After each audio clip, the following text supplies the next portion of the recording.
Good evening. Noting the time and the presence of a quorum, I'd like to call this October 6, 2025 meeting of the Acton Select Board to order. We will start, as we usually do, with residents' concerns. If any folks have issues they'd like to raise with the Select Board and they're not otherwise addressed in the agenda, please come forward.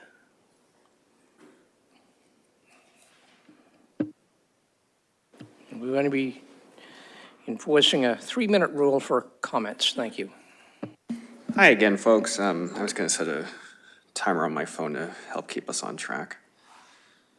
So hi everyone, I'm Glenn Cody. I'm on the school committee. I live on Strawberry Hill Road. I just wanted to provide some quick updates for you all on what we've been up to on the school committee and some reflections on our workshop that we had recently. The most important thing I feel that I want to share with everyone here and those listening at home, the slides that outline our process and strategic plan regarding restructuring are available right now at abschools.org/read the plan. I think that's very important for community members that are concerned with the financial health of our schools to review. As most of us know, but not everyone in town knows, the way we've structured and funded our schools isn't enough to meet the needs of our students today. There's a lot of varying needs for that. We're in stage 3 of our process right now, which is gather community feedback and distill scenarios into 2 or 3 actionable items for the school committee to review. DMG, District Management Group, the consulting group we're working with, this is available on the slides. They've presented 9 potential scenarios for restructuring that we're hoping to get community feedback on, ranging from do nothing, which isn't sustainable, to much more structurally significant changes. So I encourage everyone to read them. There's no perfect solution or magic bullet here, but we're hoping to be as transparent as possible in this process. And there's some upcoming community forums and focus groups I'll mention briefly too. On September 18th, we had our school committee workshop. We reflected on some challenges we're facing as a committee. A lot of that comes down to community communication and engagement. That was a recurring theme in our discussions. So we're working on and expanding outreach efforts, emphasizing the need for information that is consistent, transparent, accessible, with more opportunities for two-way dialogue. Oh geez, 30 seconds or something. So couple important dates. School committee meeting this Thursday, 6:30. There'll be more information presented there. We have 3 upcoming community feedback forums. Tuesday, October 21st, high school auditorium. Yep. Monday, October 27th, Blanchard Gymnasium. Thursday, October 30th. That's virtual for those that can't make it in person. We have over 30 focus groups with the capacity for up to 250 participants. And there's more information available now on Parent Square for those with kids in school. So those are some updates and key dates coming up, and I encourage members of the community to come to our school committee meeting this Thursday too. And that's what I got for you guys. So thank you so much. Thank you. Anyone else?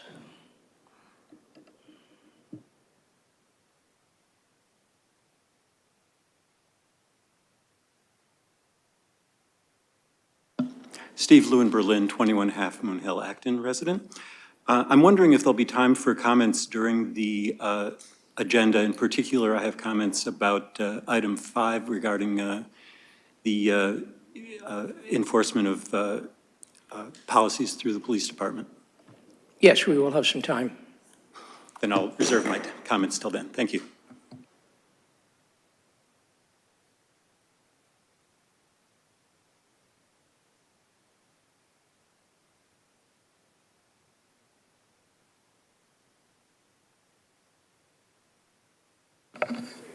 Hello, good evening. Good evening. Derek Pinto, 18 Chadwick Street. So I'm just here to present a little information, just for the record, read an excerpt of an email that I sent to a town engineer regarding the intersection of Chadwick and River. This is in front of my house. So part of River was converted to a one-way, resulting in my street becoming a heavily trafficked cut-through, with traffic going to South Acton Station, school buses, a little industry traffic, along with the regular traffic.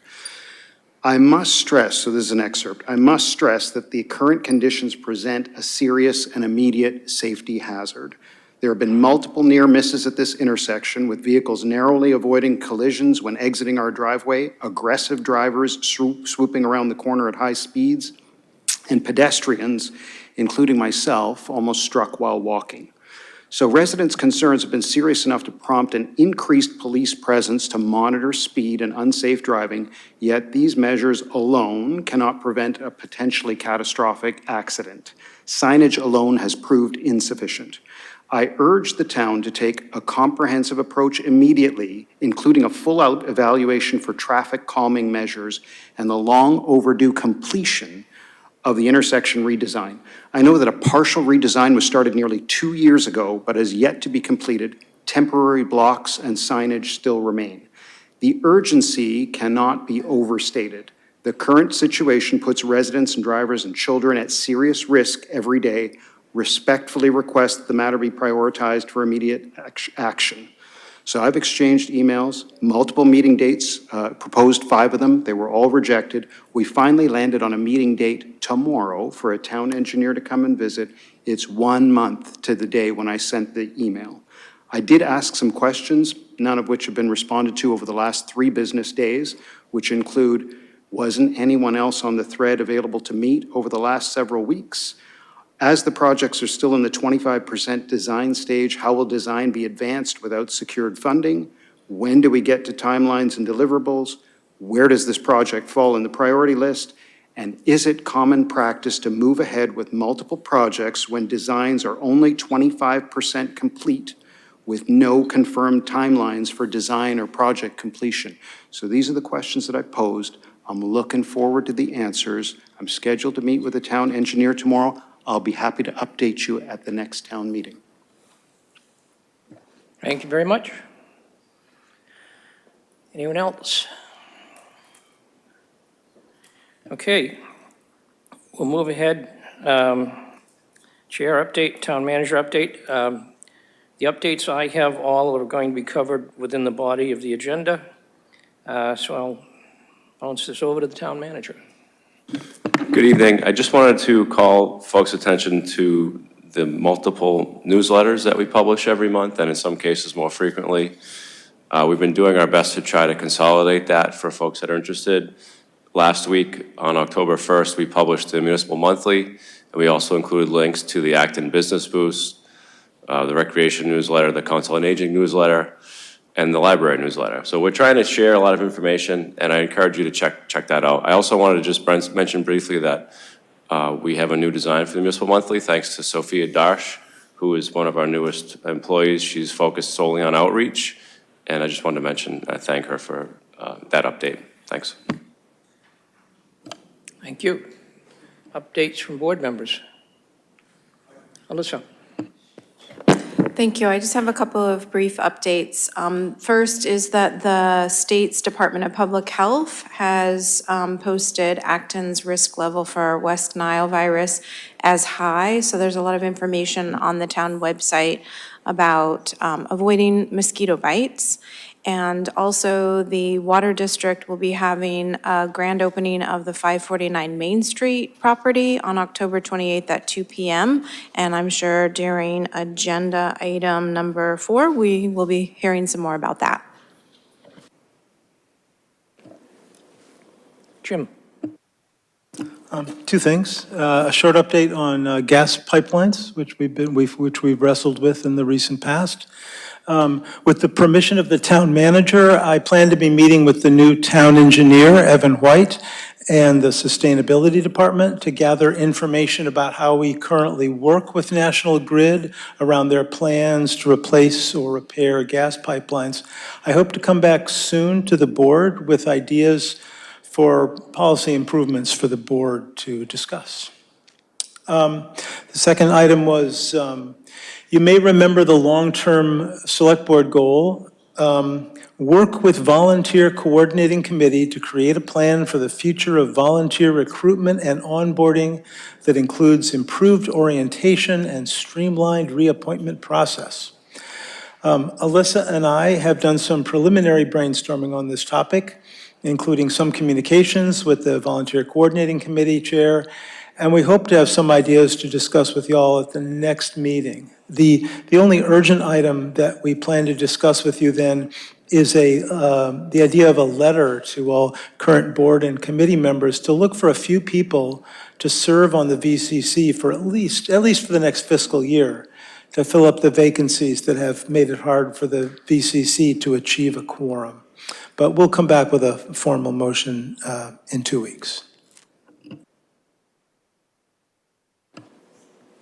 Anyone else?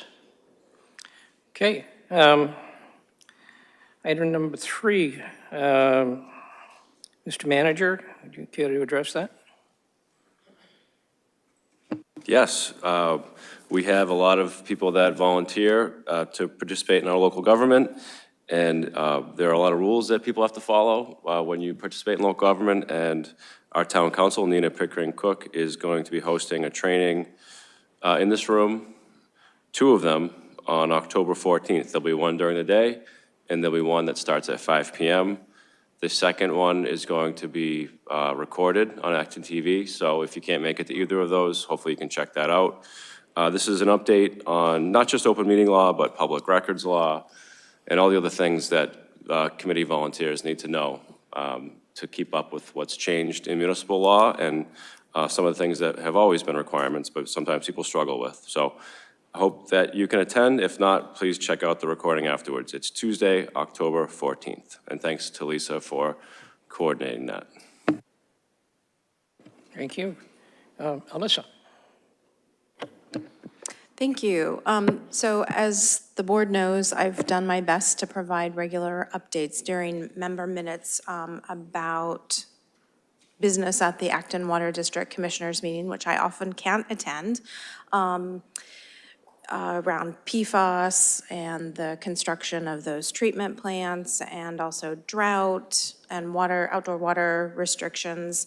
But at the last 2 meetings, the district manager and commissioners discussed so many items related to PFAS, meeting water demand, the plant construction, drought conditions, that I thought it would be a good idea for you to hear it from them. So we invited the district manager to come in, and I see that he's brought along a couple of commissioners, so I'll turn it over to him.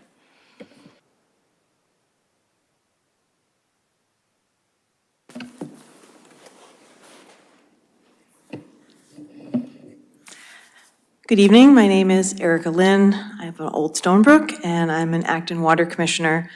With me tonight is the Acton Water District District Manager, Matthew Mostoller. Thank you so much for inviting us to speak tonight on this really important issue of PFAS in the community, and I'd like to have us talk a little bit about where the district stands on addressing it. The ongoing patience and support from Acton is greatly appreciated, and the district is really looking forward to ensuring a safe and reliable water supply for Acton. I'd like to ask Matt to provide you an update on the ongoing PFAS projects and what our community can expect in the coming weeks. Thank you, Erica, and thank you to the board and John for inviting us here this evening. I want to start just by emphasizing that the PFAS levels in our water supply have not exceeded the Massachusetts drinking water standard since the summer of 2023. It's very important to know that even though it's taken us a long time to implement solutions, we have taken measures to reduce exposure since we discovered the issue. And this is really because our staff and the water users in Acton have really stepped up and helped us reduce water demand and allow us to manage the PFAS levels without having treatment in place. So as many of you may recall, in June of 2024, we began removing PFAS at our North Acton water treatment plant. We have been doing that successfully for over a year now. And also during the summer of 2024, we began construction on 2 large-scale PFAS treatment systems in our South and Center Acton facilities.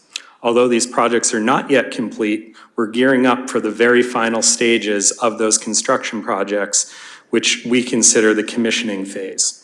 Originally, we planned on having about a 6-month time period in between the startup of the South Acton plant and the Center Acton plant, but due to various delays, we're now going to be looking to do this within a few weeks of one another.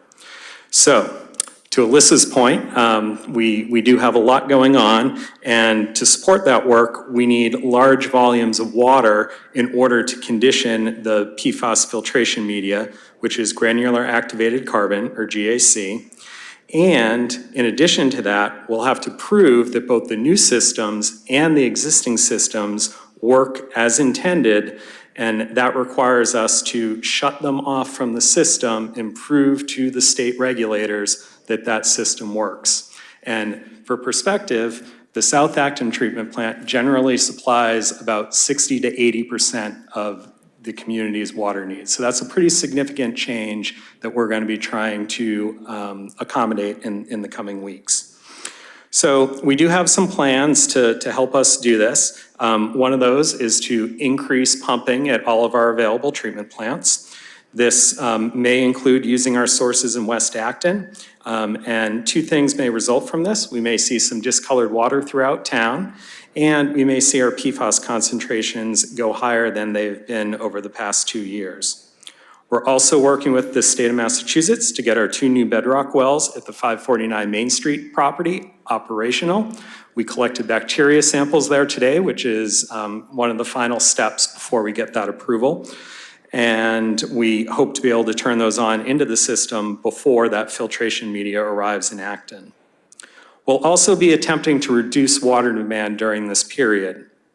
So what this means, from our point of view, we will not be doing our fall flushing program, which generally uses a few million gallons of water to complete that work, but we'll also be instituting a level 4 water use restriction. Currently, a level 4 would only allow for public safety, food, and fiber production.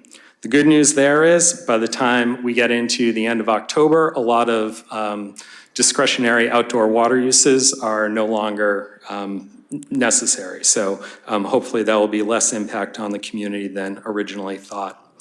Finally, we're also reaching out to our neighbors in Littleton and Concord to activate emergency interconnects that we have. This too may create some changes in water quality that customers may notice, but we do appreciate everyone's effort and cooperation as we try to get these projects over the finish line. You may have wondered why we haven't come sooner with an update, but at this point in time, it seems almost inevitable that large-scale construction projects have delays, often multiple delays, and we have been subject to that. However, we do not want to unnecessarily burden our customers with water use restrictions before they are needed, nor do we want to pay for water from our neighbors before it is needed. The schedule for both PFAS projects is still in flux. A perfect example of this is that last week the commissioners received an update about the construction progress, and within 3 days of our meeting, the schedule had changed, and now the Center Acton project is delayed an additional 3 weeks, and the South Acton is delayed an additional 1.5 weeks.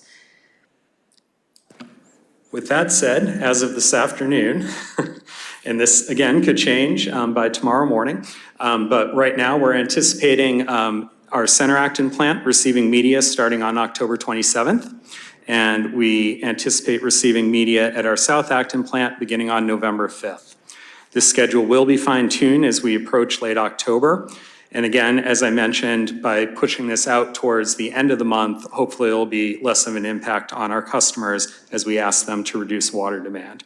Our only concern is running into cold weather as we approach November and December.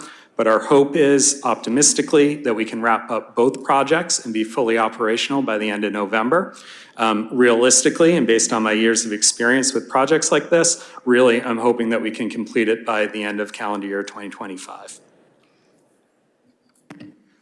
Thank you so much for having us here tonight. We appreciate your time, and I want to reiterate again our thanks to the community and to everyone in Acton for their patience and understanding as we progress through this process. We can take any questions that you might have, and if you have questions at a later time, you can reach out directly to Matt or to the board. Thank you.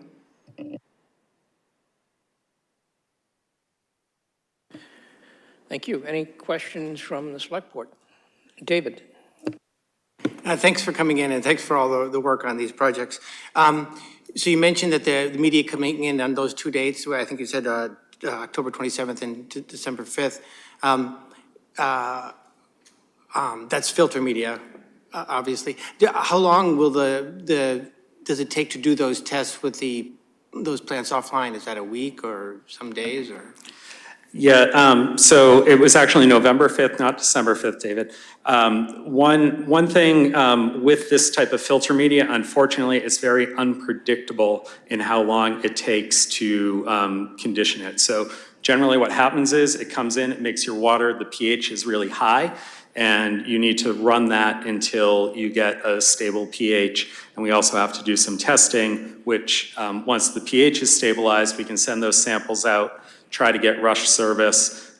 So this could take days to weeks, has been our experience. So on the short end, we've done it in 5 days. On the long end, it's taken over a month. And would you start on the second if the first wasn't done? That is a hard discussion that we're still having with our engineering team, as well as with DEP and our neighboring communities. Thank you. Alyssa? So again, thank you both. Thank you all three for coming in tonight. We really appreciate all of the information, and I definitely was not going to be as clear and comprehensive as you in my member minute.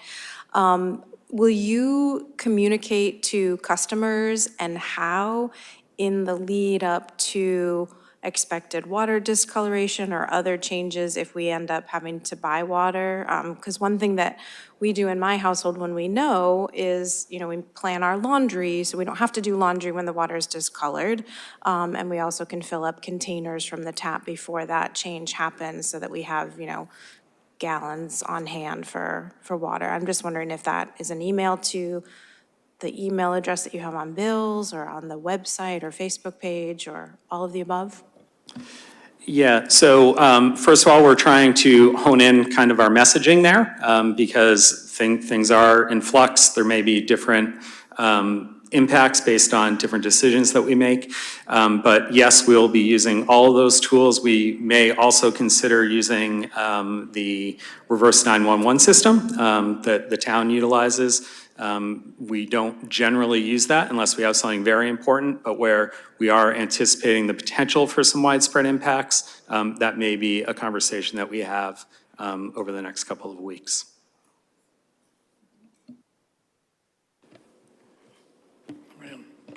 Thank you for the information. And I was curious, are those the only two visible things for an end user, is the discoloration and what was the PFAS levels? Yeah, so definitely, Fran, we anticipate, discoloration both from water moving through the system in different ways, but also from the increased production and kind of variability in flow.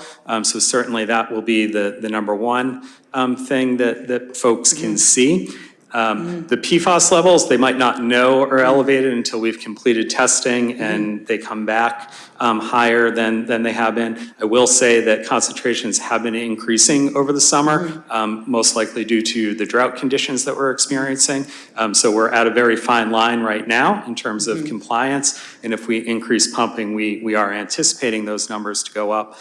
The other thing that customers may find, especially if they're receiving water almost directly from Concord or Littleton, so people that live either in the Nagog Park area or in the Losbrook Road area of South Acton, those folks might notice different taste, odor, feel to the water because that physically will be different water and it will not have had an opportunity to mix with the Acton water as the rest of the town would experience. Okay. Thank you. David? Just a quick follow-up question that I forgot to ask. When do you expect the bedrock wells to come online? I would love it if they came online by the end of this week. We are pushing the state regulators pretty hard right now for that activation approval. And if it doesn't come through the natural means, we are prepared to do what's called declaring a water supply emergency. And that would be one of the things that we propose in that declaration of water supply emergency would be use of those wells without being fully approved through the normal process. That would, I imagine, help significantly also because, as I understand it, those wells are naturally low in PFAS. Yeah, so they historically have shown very low, if no concentrations of PFAS, so that would be a great help if we can get those online, both from the volume and the water quality perspective. Thank you. Okay, any questions from the public? Please come forward. If you go to the podium and use the mic, please, just so the folks on TV can hear you. Quick question. If we get water from other sources, that being Littleton or Concord, is there an additional cost to the citizens of Acton? Yes, at this point in time, we're very thankful that our neighbors have agreed to supply us water, but we will be paying for that water. I was going to ask. Thank you. Any other questions? No? Well, thank you very much for coming in. Appreciate you devoting the time to this and all the hard work you've put into giving us a nice water supply. Thank you. Thank you. Have a good evening.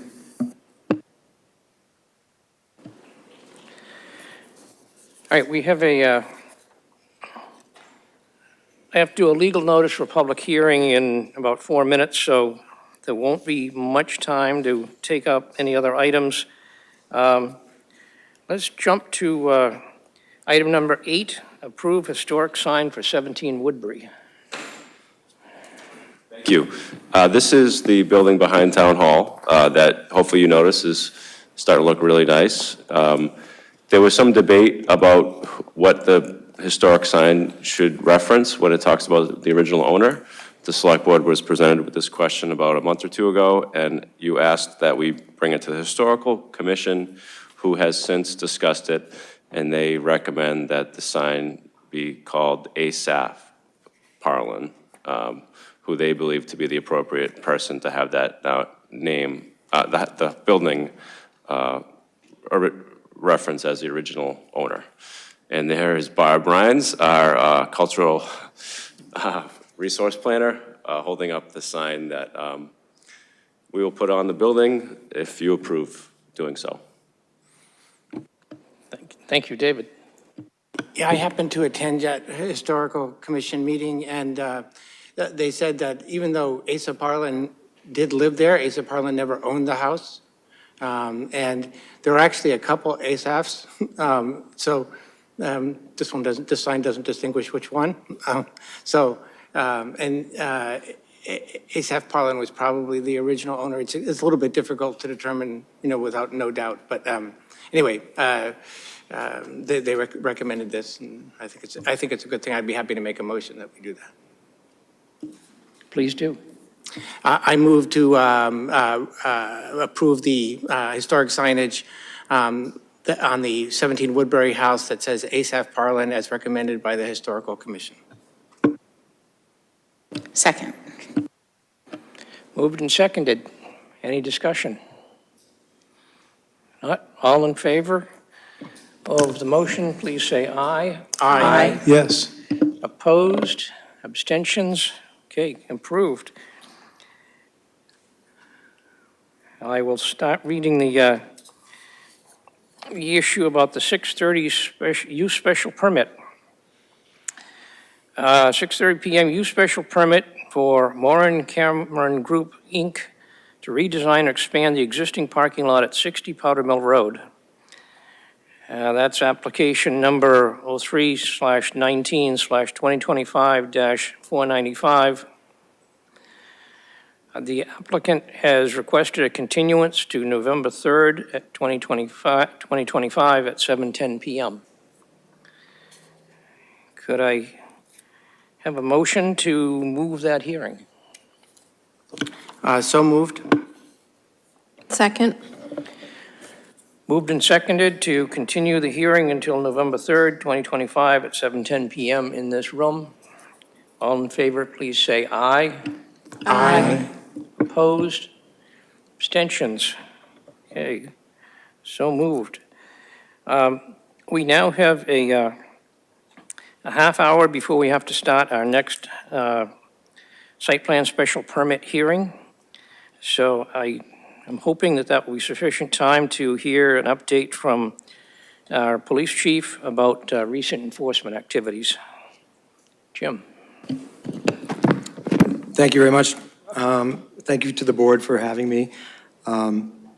We did have some recent activity within the department as well as the town. But I'd like to start off by just reading just a statement I've prepared. I want to thank you all again for being here tonight, for allowing me to be here and tell you about our department's mission. It's pretty simple. We're here to protect public safety and uphold the law. We also want to make sure every person, no matter what their background is, feels safe turning to us when they need help. We seek to build trust with every member of our community. Immigration enforcement presents a unique challenge because federal agencies may ask for our cooperation, while state and local law limits what we can do. Courts have also made it clear that holding someone without a judicial warrant puts us at legal risk. According to guidance from the Attorney General's office, ICE does not need to show that a crime was committed to arrest and detain a person who's subject to removal for violating federal immigration law. What this means is our officers stand in the middle of competing demands. We know trust within our community is essential. If people fear contacting the police, crime goes unreported and communities are less safe. The Acton Police Department has not and will not participate in routine civil immigration enforcement. We will also continue to maintain public safety whenever it is needed. Our focus remains on keeping the community safe, following the law at every level, and ensuring our officers have clear guidance to do their jobs. Now, getting back to the incident that occurred recently within our department, I don't know the exact number of times that we've had ICE involvement within the town. And typically, what happens is they will call us and let us know that they're going to be conducting some type of an operation. They may give a sector of town. They may say it's in the area of a certain road, but other than that, they provide very little information. They give a contact number. They give a person that we can reach in order to deal with any issues that may come up. But other than that, that's the information that we're given. We provide that to the supervisor of the shift, and we also let the officers who are working in the district that happens to be in know in case there's something going on and we get a call about it. So I think we have good policies in place and expectations from our officers to handle these things. But recently, what we've had happen is someone that was arrested for a motor vehicle violation as well as some warrants. And what ICE is called a custodial, I'm sorry, the Attorney General's office, custodial enforcement. That's where we place, a law enforcement agency places someone under arrest, and through the booking process, which is fingerprinting, photographing, and taking personal data from that person, it's the fingerprints that get sent through computer out to all law enforcement partners. In that process, ICE is notified, and they may contact us and let us know that they have a detainer or some other type of, maybe a warrant for a person that they are interested in taking into custody.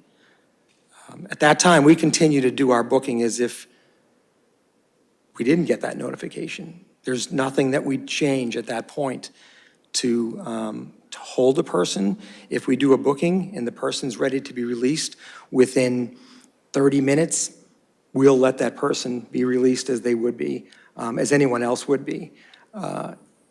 If ICE is at our facility at that time, the person in this case I'm referring to recently, was taken into custody. But that was after they had fulfilled the requirements of the booking that we had done. I don't really have anything else I'd like to say about that. I would be happy, and I think I'm prepared to answer any questions that anyone might have. Okay, questions from members of the board? David? Thank you, and thank you, Chief. I want to say a couple of things for everybody that I'm personally very proud of our police department. I've ridden along with an officer before. Our police department's accredited, which means that it meets a pretty stringent set of professional standards. Also, several years ago, around the time of George Floyd's murder, a set of kind of common sense standards to protect the public came out called 8 Can't Wait. At that time, the Acton Police Department already had 7 of those in place, and they implemented the 8th at that time. So I just wanted to put that on the out there, so people have a context. The question I have, when you discharge someone out of the public safety facility, and you know that there are federal officers outside, what does that discharge look like? I mean, what happens there? We don't change our policy or our procedure for that. We allow the person to walk out as they would, as anyone else would. Okay, and they don't know anybody's out there waiting for them, probably. Correct. Yeah. And it's not that and I shouldn't say that. There are times when we may inform the person, but it's not part of our procedure to notify them. That's really my only question. Mr. Chair, when it's convenient for you, I have several suggestions for measures this board might take whenever you think that's appropriate in the discussion. Okay, thank you. Fran? Thanks, Chief Cogan, for coming in. I have just a quick question. So when ICE phones and notifies you, they may or may not notify you if they're going to be in town. Do they give you the name of a detainee? No, they do not. They don't. So the only way a name is given is if they're fingerprinted and through a system. Yeah, that would be the custodial enforcement. If you, I'm reading from the Attorney General's guidance. Yeah. So I just was curious if, knowing a detainee's name ahead of time, just supporting the family that they're leaving behind is what I was thinking of. So if you know a name, is there a way to contact family or, Well, I would say that part of our booking process is to allow people to make telephone calls. And typically, they make one call in order to get a ride. Yeah. But there's nothing that says they can't make 3 or 4 telephone calls during the time that they're in custody. We are very generous with that opportunity. We have to go through a procedure, but we want the outcome to be safe and effective. We want them to be able to have a ride. We want someone to pick them up. We don't want to hold someone in custody. So we'll allow them to make several phone calls to notify whoever it is that they're having. And typically, the person is in the lobby or waiting for them when they are discharged. So I guess my feeling was on the federal side. I guess it's not something we can, when someone's detained, if getting a name beforehand to reach out to family.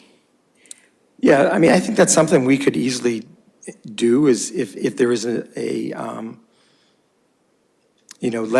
let people know what the charges are that they're facing. The problem I have with notifying them of whether ICE is in the parking lot or not is I feel like that could create a public safety risk of flight.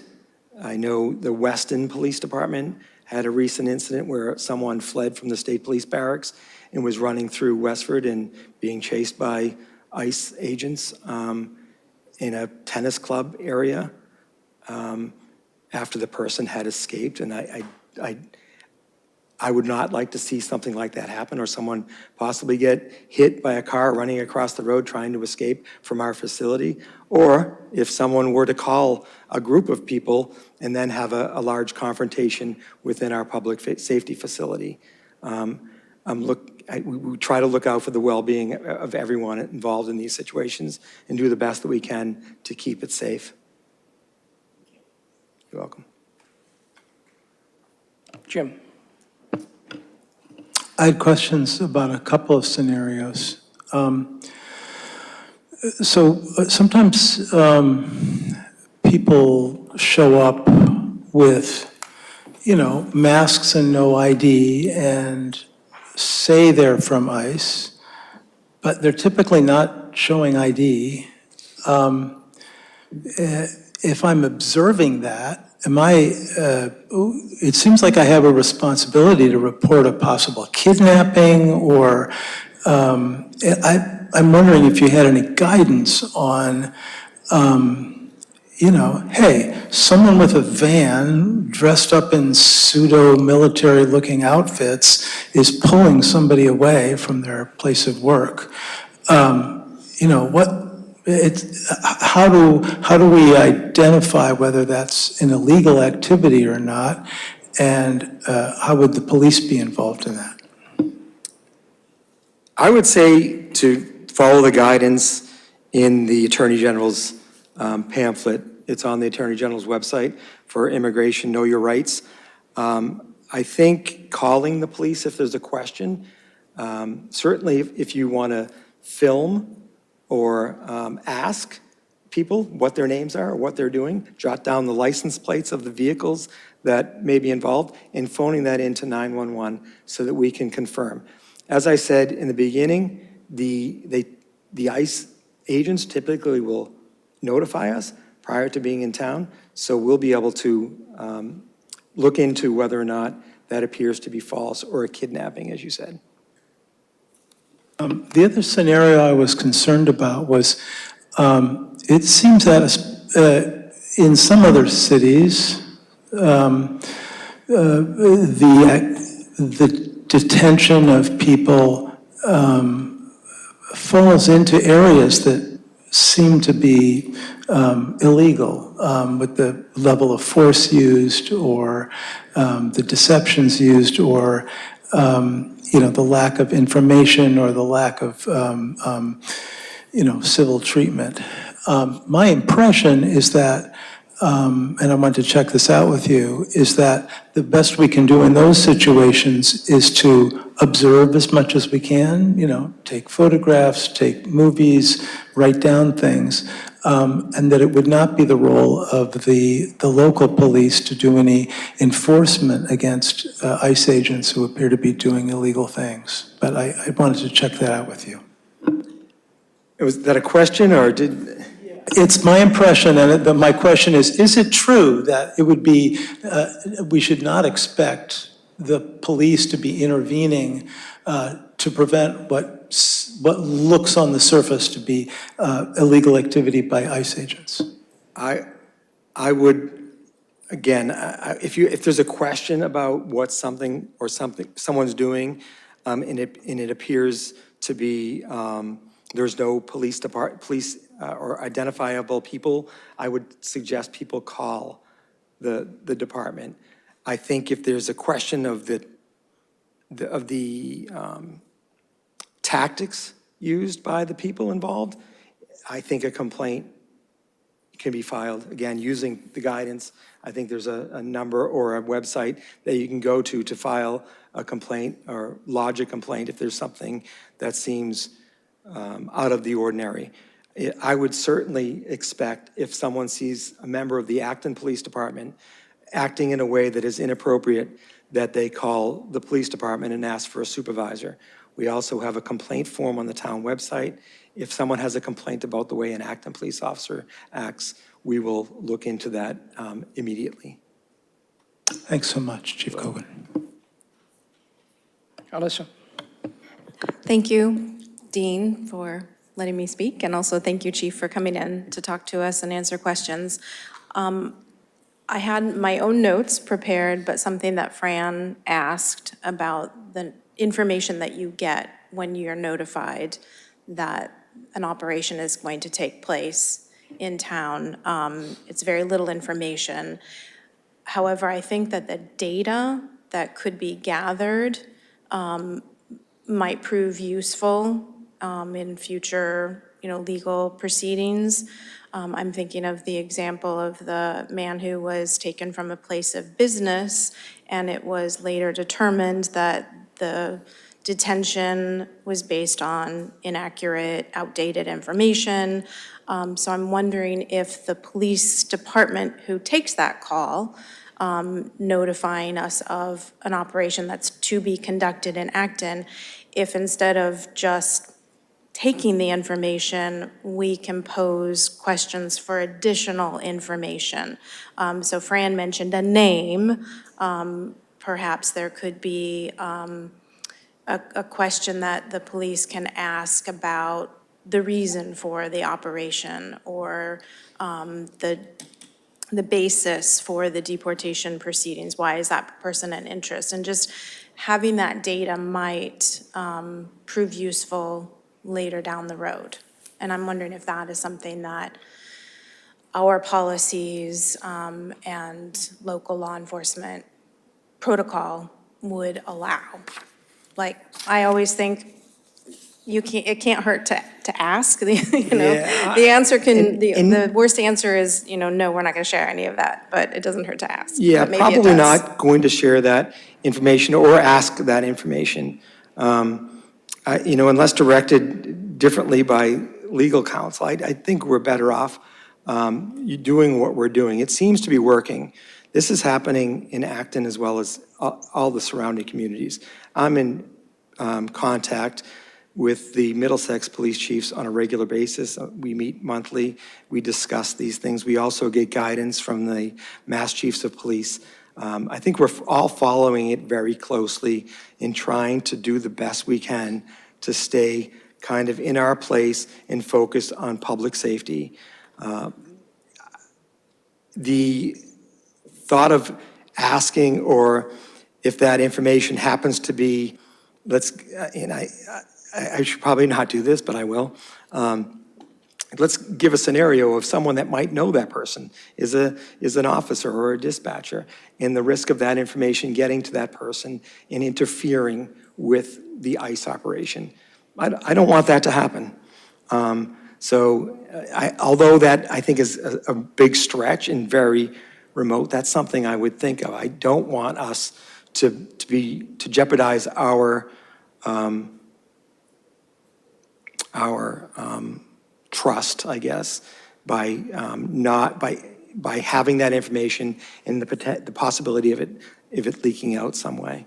I think it's working. We've been doing this for a long, long time. I know there's a recent uptick, but for almost my entire career here, we've had times when ICE has been, I don't know if they were called ICE at the time, but they've been notified of someone that's in our custody, and they've come from Vermont, Burlington, Vermont. I think that was the closest office for many years, and to retrieve people that we had in custody. Again, this is going way back, but this is not something that's real new. So I just wanted to put that out there too.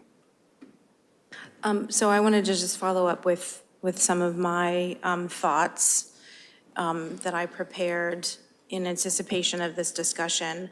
One thing that I would like to see the board do is reaffirm our immigration policy that was adopted back in 2017. And it's my understanding that when that was adopted, it mirrored existing Acton Police Department practices. So not collecting and not sharing information about immigration status. Right. And you said you wouldn't want to do anything that undermined trust. I think that the federal agents are behaving in a way that is unfortunately undermining community trust in local police. So I think reaffirming the policy so that we can get that out to the public, people who may have, recently moved into Acton or just weren't aware of it.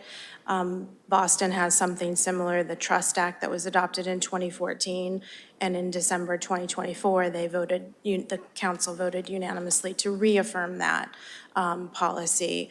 And I think that provides an opportunity for more awareness about it.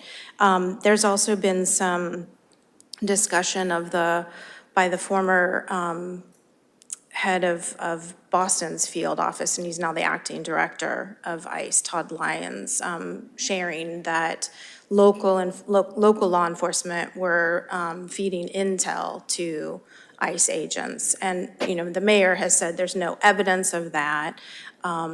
But if we discovered that, there would be obviously disciplinary action because it would violate the policies. So we have a similar policy. So what disciplinary action would be taken were you to discover that policy had been violated by anybody in the department? I'd have to say that we would take appropriate action. I don't Okay. know what that action would be at this time. But again, working with the town manager as well as town council, we would have a thorough investigation and figure out what the appropriate punishment or discipline would be. Depending on the outcome of the investigation. Yes. Yeah, so that's very reassuring to know that, we have this policy in place and we take it very seriously. So I think that my main ask of the board would be to reaffirm that policy. I think it's a solid policy. I don't have any suggested changes to make to it, but I think a reaffirmation would be in the best interest of the community. And also, how do we protect the Acton Police Department's ability to do their job to ensure public safety in the community when it's being undermined? Fran? This will be quick follow-up. I just wanted to follow up and say I wouldn't want our police department to interfere with ICE. The reason why I was asking was really, I guess, from the detainees' families, perspective. I know that folks are being detained and, wives, what have you, don't even know that their husband has been, detained. They just don't come home. And I just thought if there was a way to get a name of some sort, it would be helpful on that end, not as interference. So I just wanted to make that clear. Yeah, I think in a situation where we know someone that we can help, that's our duty to help people. And if it helps a family to let them know where someone is, that's exactly what we're going to do. We're not going to get in the way of ICE, but we're not going to get in the way of a family knowing where someone is. So without explaining exactly how we would get that done, I assure you we would. As David started off, I am equally as proud of the members of the Acton Police Department that serve this community so well. It's a very difficult situation we are in right now, and there's people on both sides of the aisle that work within the building, and they're doing an outstanding job to remain neutral, to do their job fairly, and I think to earn the trust of the citizens that they serve. It's a very difficult job for police officers on the street to conduct their business. In my opinion, the worst I've seen it in my entire career. So it's very difficult. Our officers are highly trained. They continue to be trained. We continue to provide whatever support we can to them, but we're all facing a big challenge here.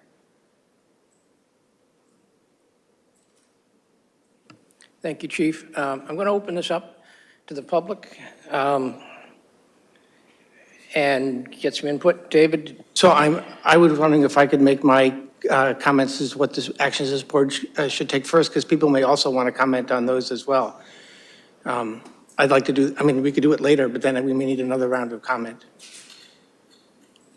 So I could do that before the hearing, and then we could have the comment after the hearing. However you'd like to do it, I'm just asking so we don't have to have comment twice. Yeah, I'd like to get the public have an opportunity to make some comments before we pause so we can go to that public hearing. So we'll go to the public right now. Sir. All right. Good evening. I'm Jim Carey. I live on Guswood Road here in Acton. I heard all this discussion. It's very interesting. 2 weeks ago or so, I was out walking my dog and came on 2 ICE SUVs parked in my neighborhood. Quiet little neighborhood. I can assure you there was no gang activity. There was nothing else going on there.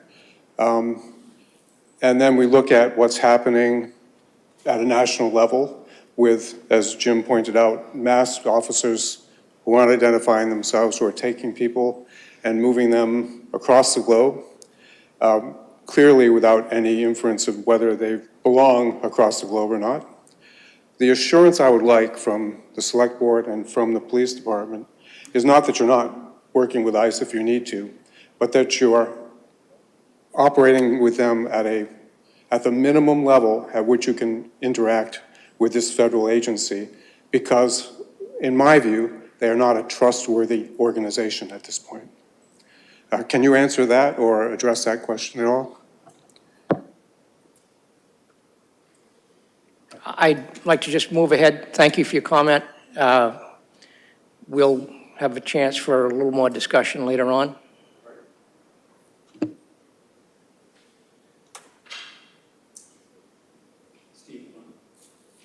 Steve Lewin, Berlin, Half Moon Hill. Jim, you said something about if we saw something that didn't look normal. I have to emphasize that what we see day after day is not normal, that what's happening in the country today with respect to immigration enforcement is not normal. I have personally witnessed ICE agents in Acton and nearby communities violating the constitutional rights to due process that everybody in the United States, citizen or not, is by law, by constitution, entitled to. So when you say that your interest is to protect public safety and to enforce the law, the Constitution is our highest law, and finding ways to protect everybody and enforce the rights that we all should have, I think is and should be paramount.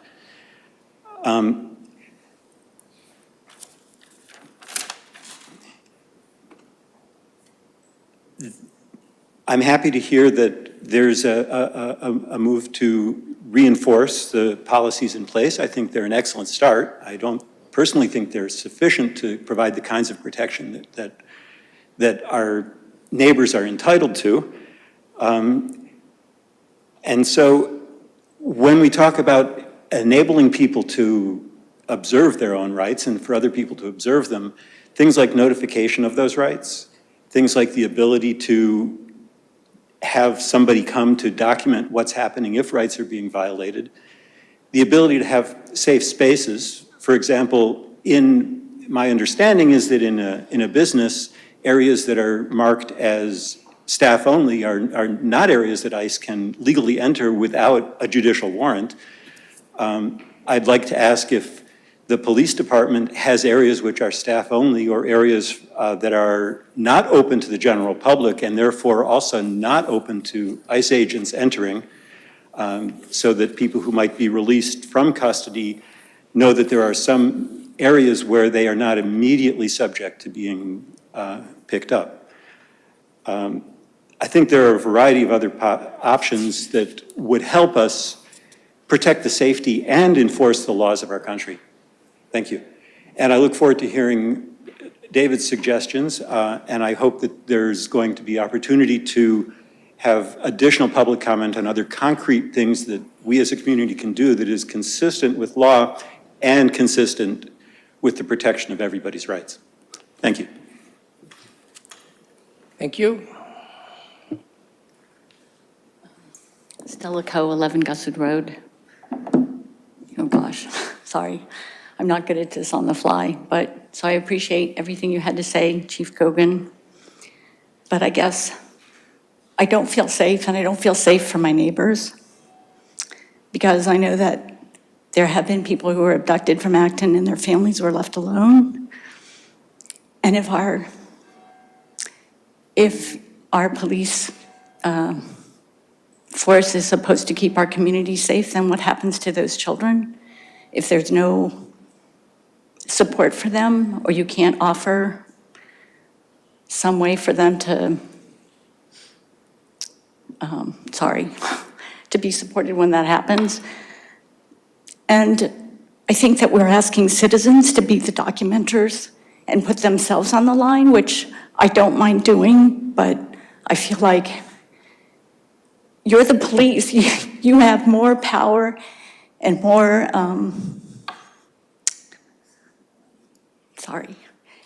that's your job, to take care of people. And so we try to take care of the folks in our community, but if we can't do it with your help, then how are we supposed to do it?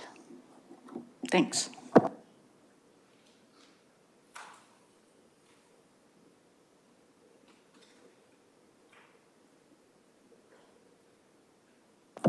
Linda Vieira, Great Elm Way. And I just want to ask two things. One is, Chief Cogan, did you say at the beginning that when someone is taken into custody and brought to the police department, that they were there for 30 minutes and they were fingerprinted, and that was enough time to alert ICE that this person was there? Is that a correct statement? I might have said that. I don't want to be held to exactly to 30 minutes, but typically a booking proceedings usually takes about that long. But there are times when it may take longer. It may be a little shorter at times as well. But at any point, they would be notified that this person's fingerprints were taken and they could have the opportunity to come and take this person. Is that correct? Yes. Okay. My other thing is I was on the committee to draft the 2017 policy. Mm-hmm. And I was wondering if you had any suggestions for updating this policy, and or if parts of the community besides the select board will be involved in that. Thank you.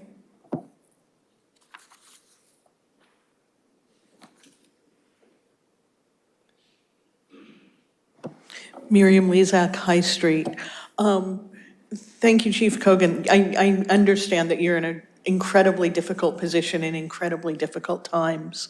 I actually have a question. When you do actually get a call from ICE saying, we're coming to kidnap someone, and I know they don't use that language, do you actually know who the people are? Do you have the names of the ICE agents, or do they remain anonymous throughout? No, we document the name of the person that called us and their phone number. The name of the person who called you, but not the name of the people who are picking up, not the names of the people who are actually out there picking up our neighbors. I believe it's typically the supervisor that calls us. Okay, and I'm just, because I wonder, if somebody gets hurt, if somebody dies, how do we follow up? I'm just wondering about that, but thank you very much.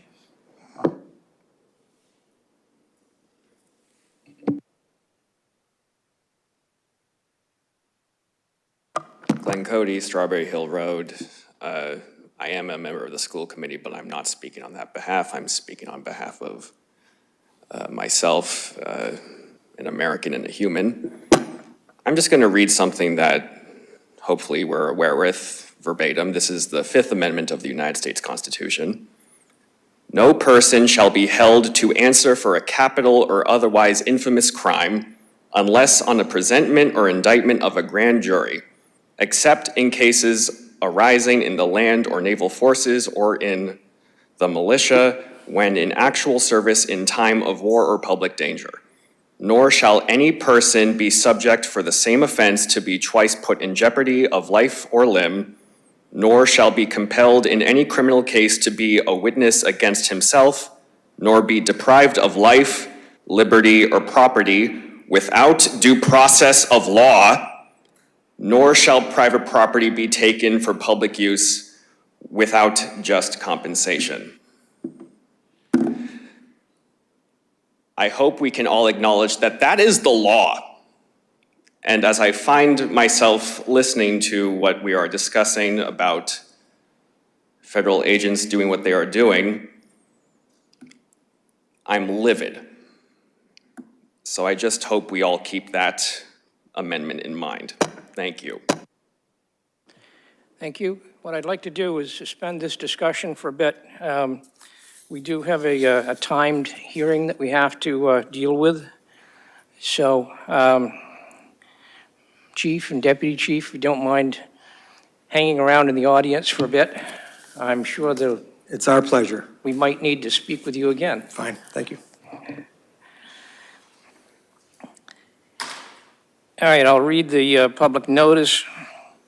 The Acton Select Board will hold a public hearing on October 6, 2025 at 7 p.m., continued from August 25th, 2025, in the Francis Faulkner Hearing Room 204 at the Town Hall, 472 Main Street, Acton, and virtually at actonma.gov/meeting/SB on the application of the Hawthorne Realty Company for a site plan special permit under zoning bylaw section 10.4.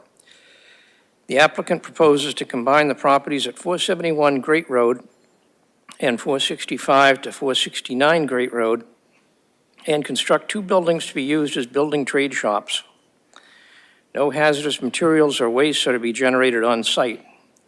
Application materials and how to participate remotely are available online and at Acton Town Hall, doc.actonma.gov/dsweb/view/collection 19387. The applicant come forward, please. Hello, everybody. So just for the record, my name is Nathaniel. I'm with Stancy and McNary, and I am back again for the 465 to 471 Great Road application. So I'll try to keep it brief since this is the second meeting, but basically, following the last meeting, we made changes to the plans and we detailed our responses to all the comments, both from the town's peer review agent and the comments that were noted in the memo by planning staff. All our responses also seem to have covered everything that was mentioned at the meeting, at the last meeting. So overall, as expected, the comments didn't majorly change the nature of what's proposed. The plan's on the screen now. It all looks pretty similar to what was on the plan the first time, with some, minor changes, despite the length of the response that we produced. But a couple of the big points which I'll go through is that we provided updated floor plans, and I had provided a plan to town staff which showed in detail how the net floor area was calculated, and showing that the ratio is below the 0.2, which is required.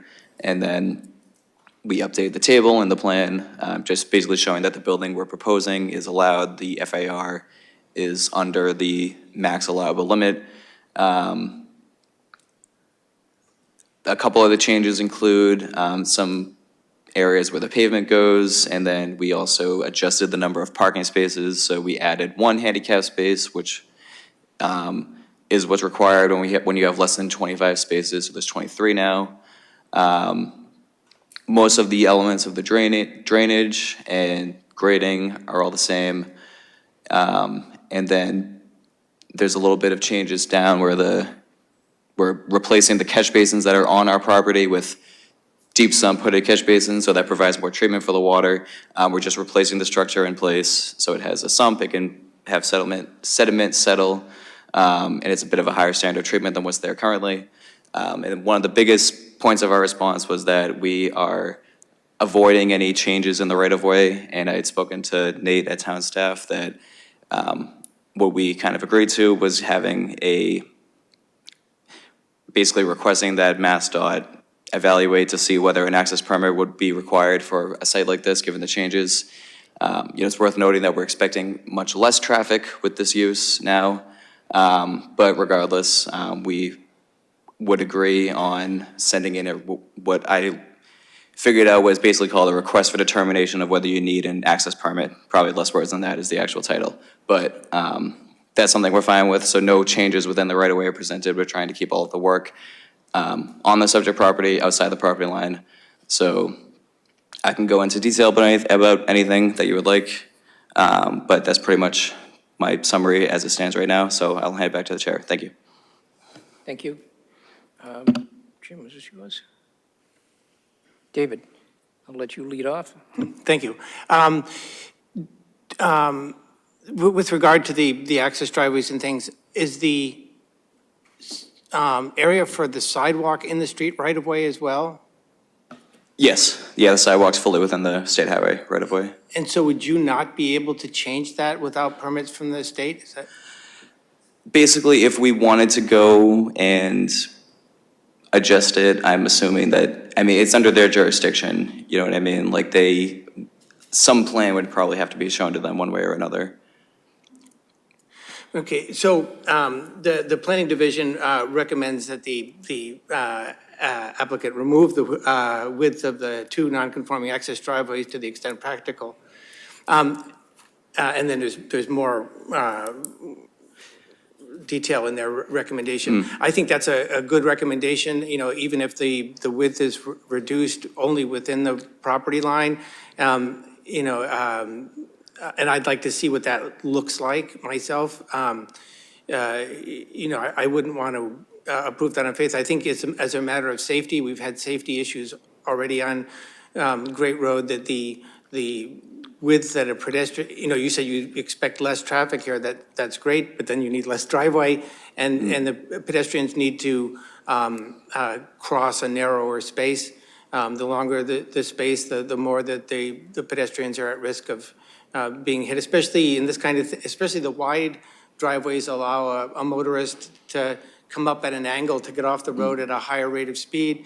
And so I'm very concerned about this, and I'm concerned about making safety improvements whenever we make modifications of this type. So I would definitely like to see the changes here that show narrower driveways and where the sidewalks would be, either where they are and you can't change them, or where you could repair them, or whatever the situation is with the state.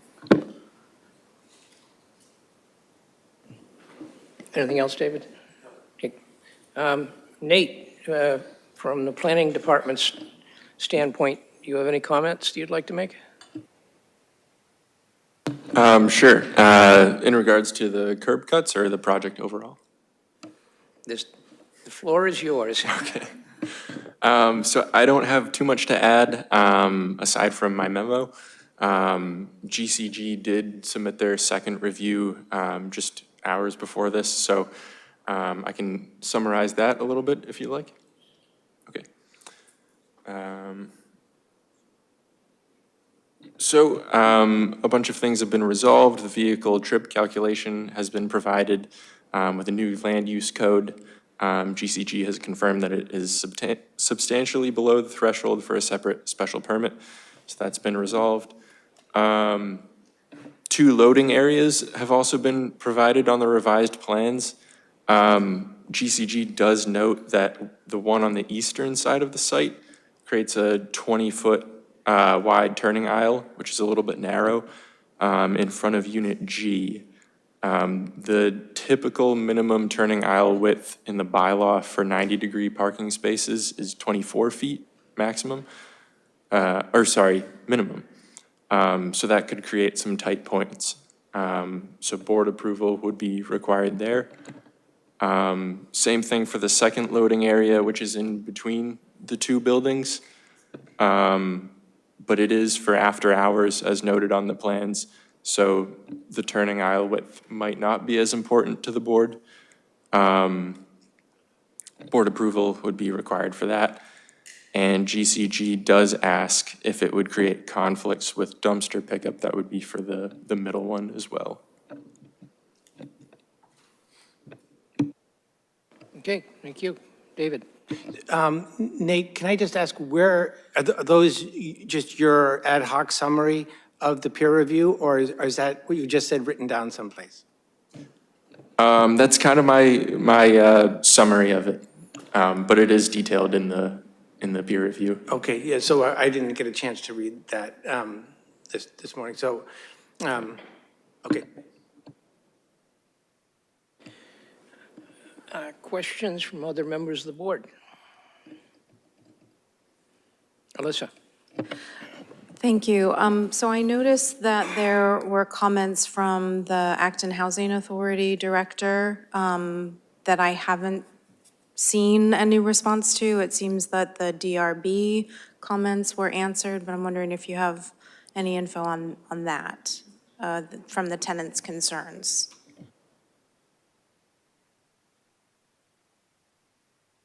Yes, this one came in this afternoon as well. I can read it out if you'd like. Okay. So the primary, so for context, there is an Acton Housing Authority neighborhood just behind the proposed development on Sachem Way. So the primary concerns from tenants are business hours, traffic concerns. There is a school bus stop located at the intersection of Great Road and Sachem Way. Another concern is noise buffers. Where the garage doors bays are located in proximity to the apartments, the type of work that could be done there. Will it be used for storage, or could someone be welding or doing construction in the space? Hence the question on work hours. Enforcement and landscaping and noise buffers. Sorry, I didn't mean to read the letter from Acton Housing Authority, but whether or not there was a response. Did a response from the applicant come in to those comments yet? Did you even see I didn't those see it comments? until, Okay. I think, a few minutes before the meeting started, but are there any points you would like me to speak on? I have a response in my head. Well, I guess I would also share the concerns that the tenants had about the placement of the doors and any sound buffer that would buffer whatever noise is generated by the activities. And I know that these are going to be spaces to be determined by whoever becomes a tenant in those spaces, so we might not have specifics. But is there anything that can be done with the design in anticipation of potential noise-generating uses? Yeah, I mean, that point's correct about we don't know who's going to lease the space and all that. I mean, I will say, like, the garage doors face the street. So the garage doors themselves are about, just eyeballing it on the plan, at least 150 feet away from that rear lot line. And I know that the development is a bit far away itself from that lot line. I mean, there is a good distance, but, I mean, there's nothing to my, proposed or to my knowledge required that would have us, create a noise buffer or something along those lines. But I think that, the distance is pretty, it's pretty far away. Like I said, even from the back lot line, it's a good distance away, especially like the front of the building. And, just to, if it's any assurance to, people that are concerned, like the use is consistent with what is allowed for the use. It's a building trade shop, that's what we're going to do. We're not asking for any special permission for a use that would be outside of that.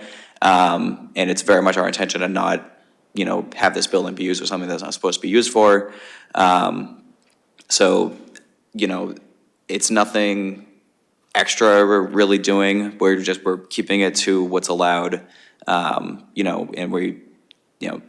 the applicant's aware of what the zoning calls for, what types of uses are allowed. It's not something I can really answer specifically where we don't know who's going to be there, but I'm probably rambling on too much. I don't know if that answered your question or not, but yep. Thank you. Other questions from board members? David? Just a small comment. I'm trying to remember, I've definitely driven by Sachem Way and seen the kids standing out for the bus in the morning, and I'm trying to remember which corner they stand on. But anyway, in the sidewalk plan, I'd like somebody to figure out which corner they stand on and make sure that there is room for them to continue standing without being run over by a car after this completes, right? So whether they stand in part of the parking lot, I just don't remember. But yeah, last time I went there was a group of like a half a dozen kids that wait for the bus. So. Yep.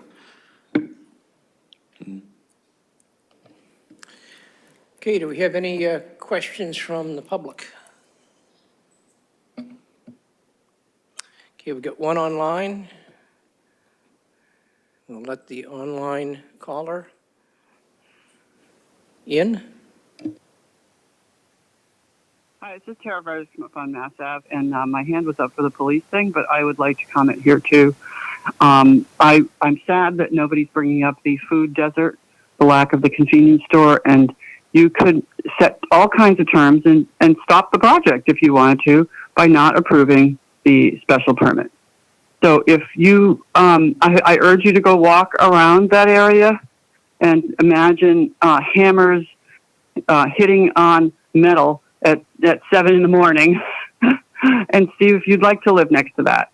And so I do not think this is a good project. I love small business, but I think that 2A has become too much of a car mile, the back alley for Concord, and we have to start respecting that 2A is a village also, and that we should not be encouraging industrial uses along 2A. Thank you. And I'll go back in line and wait for the police thing. Thank you. Thank you. Any other comments? David, do you have a suggestion on how we should proceed at this point? Mr. Chair, from my point of view, and I don't know if the rest of the board agrees, I think we need to continue this again. I would like to see what the entrances look like here. And also, I know that members of the board, me included, need to review the latest information. I didn't read the peer review. I know Nate summarized it for us. But I would like a chance to do that. It doesn't have to be for very long. It can be our next meeting if that suits our schedules. But if people are agreed with that, I can make that motion. I'll give the applicant an opportunity to respond. I mean, just the way, I know that there's, a lot of points of concern with the sidewalk and the access drives and whatnot. So just to be clear, like anything that's in the state highway that, it's Mass DOT's jurisdiction, we're not going to propose touching the sidewalk, replacing the sidewalk. Anything within the state highway jurisdiction, I shared with, Nate, the casework that we cited, and it's not that we don't want to, but it's just we're trying to stick to the jurisdiction. This project is very carefully kept, on the site, on the property. What could be asked, to be fair, is to reduce the width just past the property line. In order to do that, if we also stayed out of the right-of-way, it would basically involve going from the existing width, which is there now, and then immediately going right down to, the 24 feet, only to just open back up again when it gets to the parking lot. It doesn't seem to be something that would impact, pedestrians very much because, with the sidewalk is fully within the state highway, the widest part of the opening is within the state highway. If we did that and it was on the site, it wouldn't change what's happening on the state highway. So, we're happy to get a request for determination from Mass DOT and to let them weigh in on it, see if we need an access permit.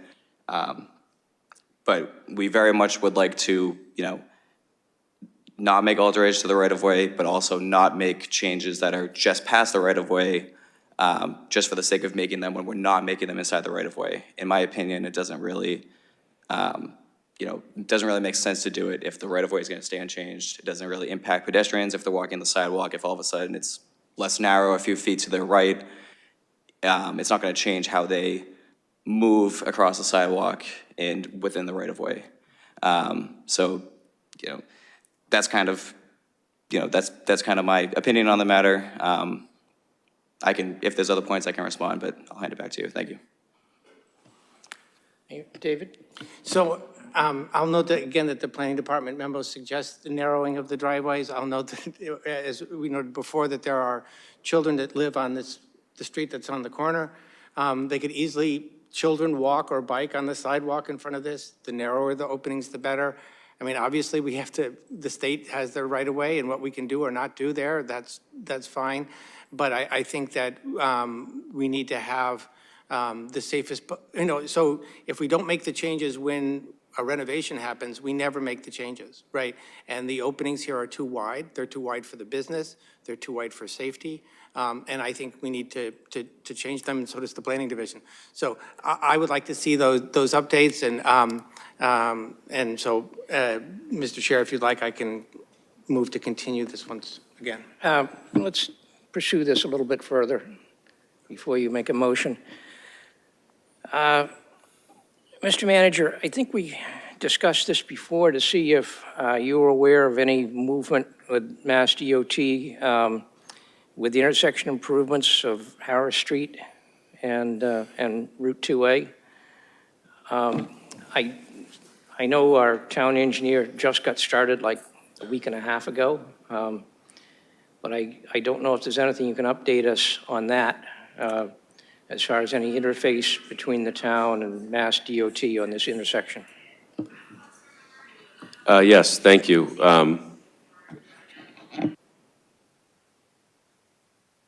Sorry, the state, through Mass DOT, thanks to the work that we've done to secure grants to design complete streets improvements, is currently working on a plan to make complete streets improvements to several intersections north of Route 27, which would include this one, the Harris Street one. The particular changes to the right-of-way in front of this business, I don't recall, but I do know that narrowing pedestrian ways is a focus of the project. Most of the intersections that are going to be improved are going to be tightened up and have, medians if there needs to be at Harris and at some of the other intersections along Great Road. That work is a few years out, but they have funding, or they had funding, and we expect it to happen. So I guess what you're inferring is if there was changes made to the site, could the state's layout changes accommodate the new condition? I suspect that they could. I can confirm that before the next hearing as well, if that's helpful. Okay, based on that, it seems to me that that's the only substantive issue we still have left outstanding is, whether those driveways have to be narrowed down or not. I tend to agree with the applicant. It doesn't make much sense to narrow down half the island and not the other half. I could easily foresee creating a more hazardous situation where somebody starts to turn into what they think is a 30-foot wide driveway, and suddenly it's a 24-foot wide driveway, and you drive up over a curb, landscape buffer, whatever. So I'd be interested in hearing any input from the town manager and anything you might hear from the town engineer and Mass DOT about how soon these changes are going to take place. But I personally can't support the idea of only narrowing down half of an island. I think that could create a more hazardous situation. But that's strictly my opinion. If we have time available at our next select board meeting, we've got a time slot. I know the next meeting is going to be very heavy. Bring your supper with you. I think Tom mentioned 7:10 might work. Pardon me? 7:10 might work, 7:10 p.m. Okay, David? Thank you, Mr. Chair. I move to continue this public hearing until October 20th at 7:10 p.m. in this room. Second. Okay, moved to continue, and I think although it's not part of the motion, I think we all kind of understand that it's going to be a pretty narrow discussion. Alyssa? I just have a question for staff. The GCG second review that was uploaded today to the packet, is that the final one that they're going to provide until after the board approves, and then the project goes through the permitting process. Things will still be worked out, but it won't involve the select board?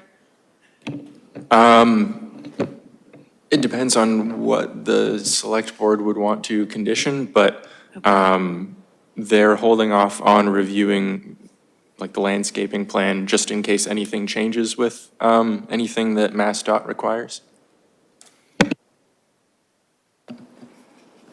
David? Also, Mr. Chair, we can try to have a set of conditions in place next time.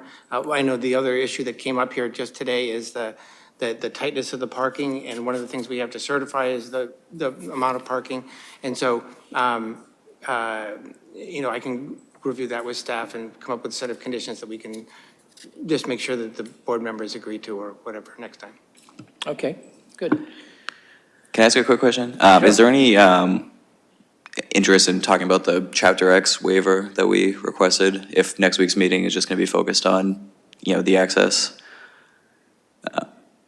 I can talk about it if you want, but basically GCG, one of their comments was about complying with certain standards in Chapter X for storage of water, and our response was that we don't think that it's necessary. We think that we're only applying for a certain type of permit, not the one that they think we're applying for, and that by reducing the impervious area, that we're improving water quality. And this is similar to the way we've approached it in a previous town project where we reduced impervious area and got a very similar comment from GCG. We simply just asked for a waiver just to, you know, hammer home the point that that the drainage is acceptable to the board and that we are improving water quality and recharge, and that we're meeting the intentions of Chapter X. That's pretty much the request, that as explained in the letter, that we receive a waiver from some of the design standards.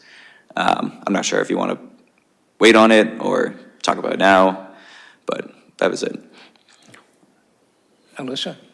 So I saw the response from Stamsky and McNary, and I didn't bring it up tonight because I thought we discussed it last time, even before that response came in, that the pavement area, the impervious surface was being reduced, the dry wells going in, and then there's no increase to the discharge. Yes. So I thought that it was pretty much, I didn't hear any of the board members objecting to that waiver, raising a concern about it.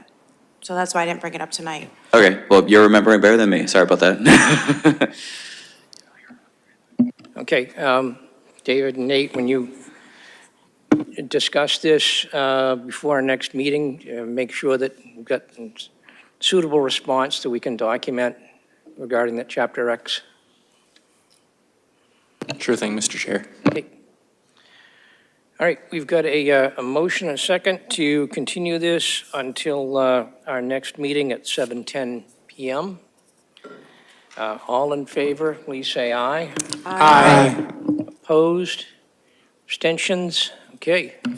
Thank you. Have a nice See you in day. 2 weeks.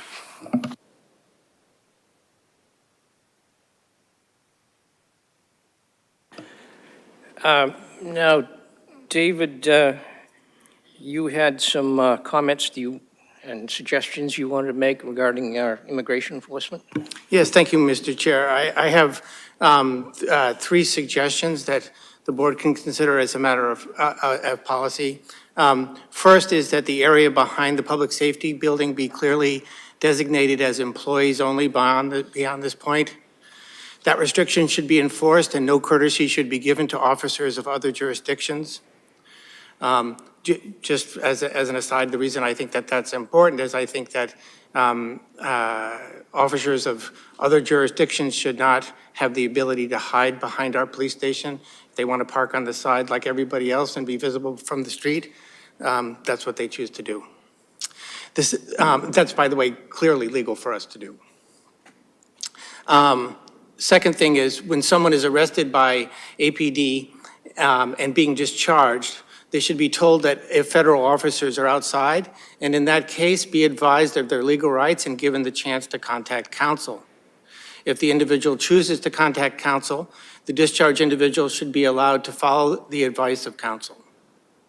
In no case should APD assist a person to hide, evade, or escape from federal officers.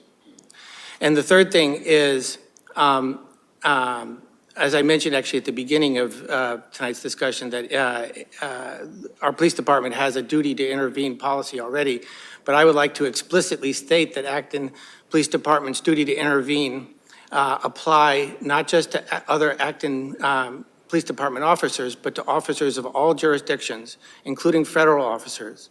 That is, if an APD officer witnesses the unlawful use of force or a violation of a person's rights by an officer of any jurisdiction, including federal officers, that they would have a duty to intervene. All right, I've got my own thoughts on those, but I would be pleased to hear from the chief regarding these suggestions. The area of the parking lot that is used for public safety members to park their vehicles is also sometimes used in the conveyance of someone that is placed under arrest. If they're brought to court, that's the area that we used to bring someone that we have in custody to court. And it's designated that way for the safety of the officers as well as the person or persons being detained. I think releasing someone to the front of the building is okay. It's not creating a public safety risk. I think also that if something were to occur with ICE or any other agency that is there to pick up someone that we have in our custody, I think, and I'll refer to the guidance by the Attorney General.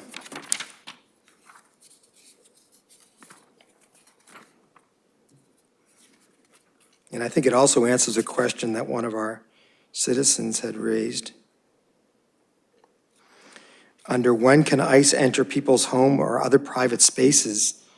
Under most circumstances, ICE agents cannot legally enter private spaces, such as homes, private offices, or non-public areas of a workplace without one of the following: a judicial warrant signed by a judge, or voluntary consent from someone who has actual or apparent authority over the property.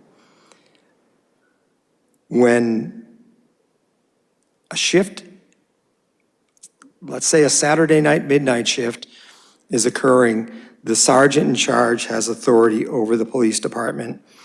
And if it makes it safer to transfer someone from our custody to ICE's custody, or anyone else, any federal or local agency, state agency, I think it just makes sense to use the safe method by not allowing anyone to use that space.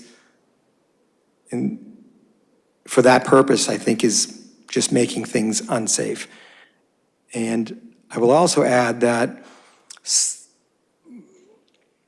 members of our community are typically not allowed in that area behind the station. There's signs asking people not to come into that area. But we've had several incidents in my recollection where someone was involved in a road rage or a domestic violence type incident and come to us for help, and we've directed them to pull their car in the back of the building so that they would not be, their presence would not be known or immediately known because their vehicle is there. I don't think making the space off limits, I think the reason for that, the only reason to do that is to make it more difficult and less safe.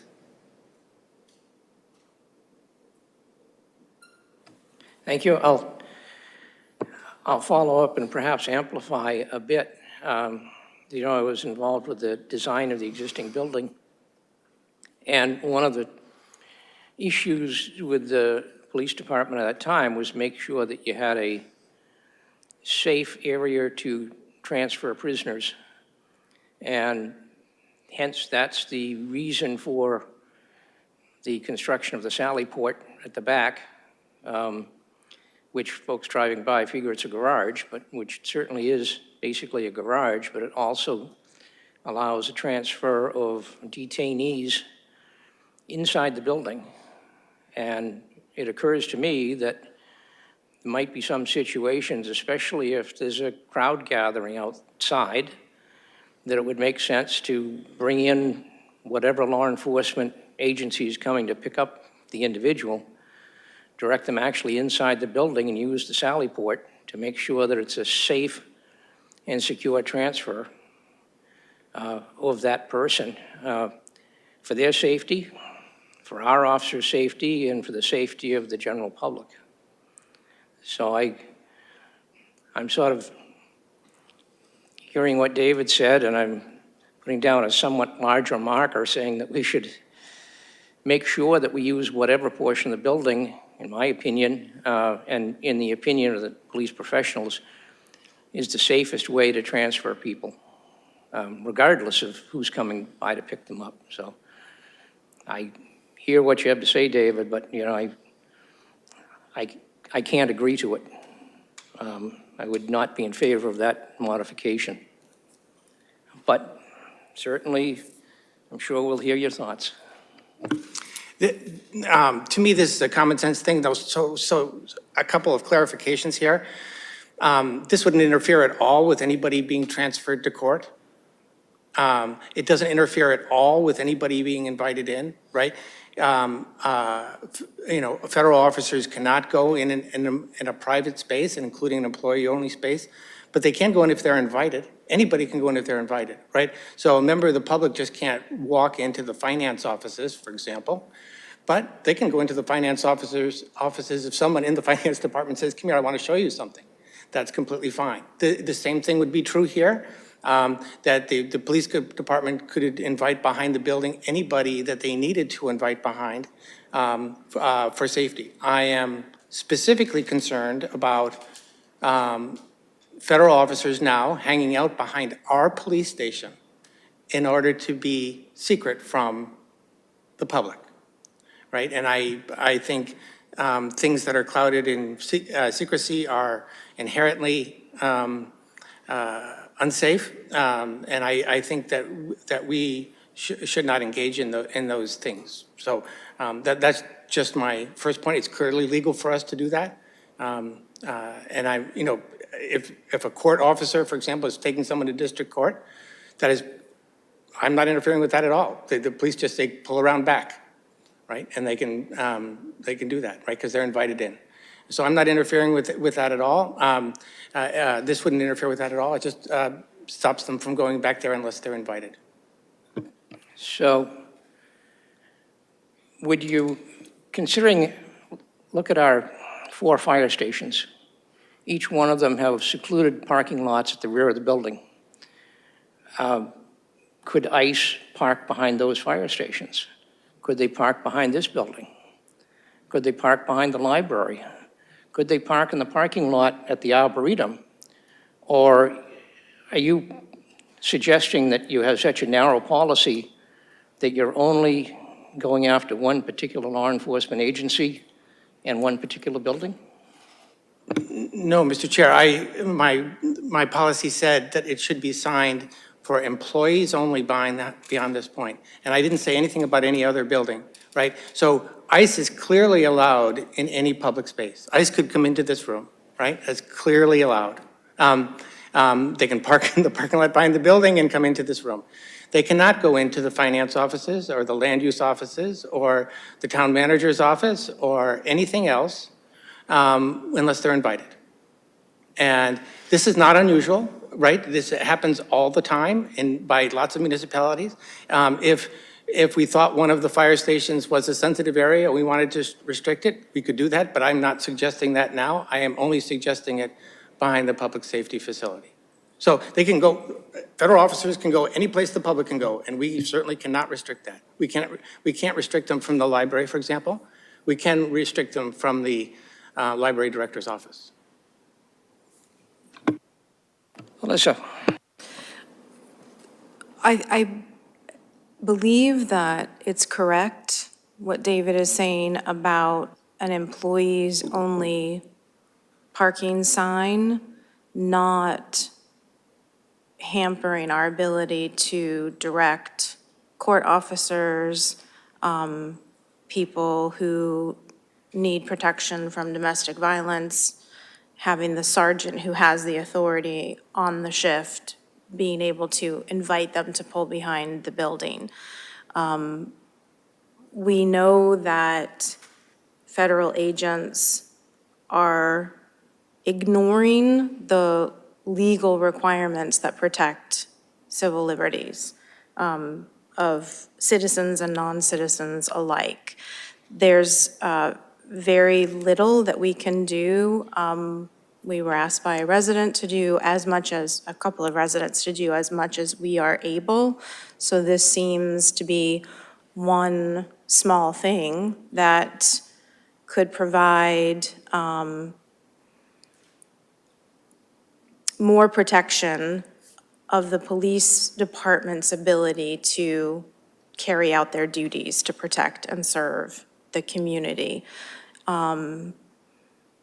And I think that what was brought up also about being able to, make a phone call before a person is discharged from the public safety facility, providing information about legal resources. I think that is also something that we can do that would be legal and help support. I mean, if I was arrested and ended up being booked at the public safety facility, I would be wanting to call somebody in my family to come and pick me up before I was released and had to walk home. Not that I'm planning on being arrested, Chief. Other comments from Jim? I think a distinction needs to be made between a formal transfer of custody where, like with a court officer, the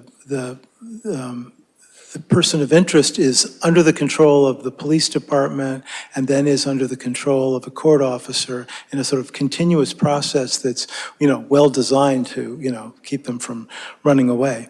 This is a different situation with ICE. This is someone who's actually gone through the booking process and is leaving as a free member of the public. And as the chief said, they certainly can go.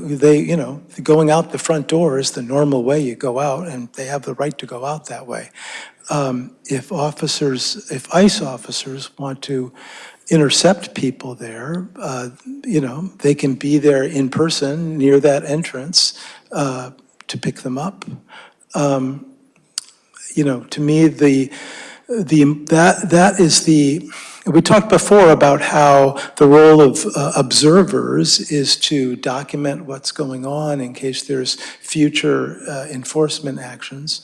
And as long as people can, see and be near in the public section in front of the safety facility, recording what's happening, asking questions of the person, are there people you want us to contact? What's your name?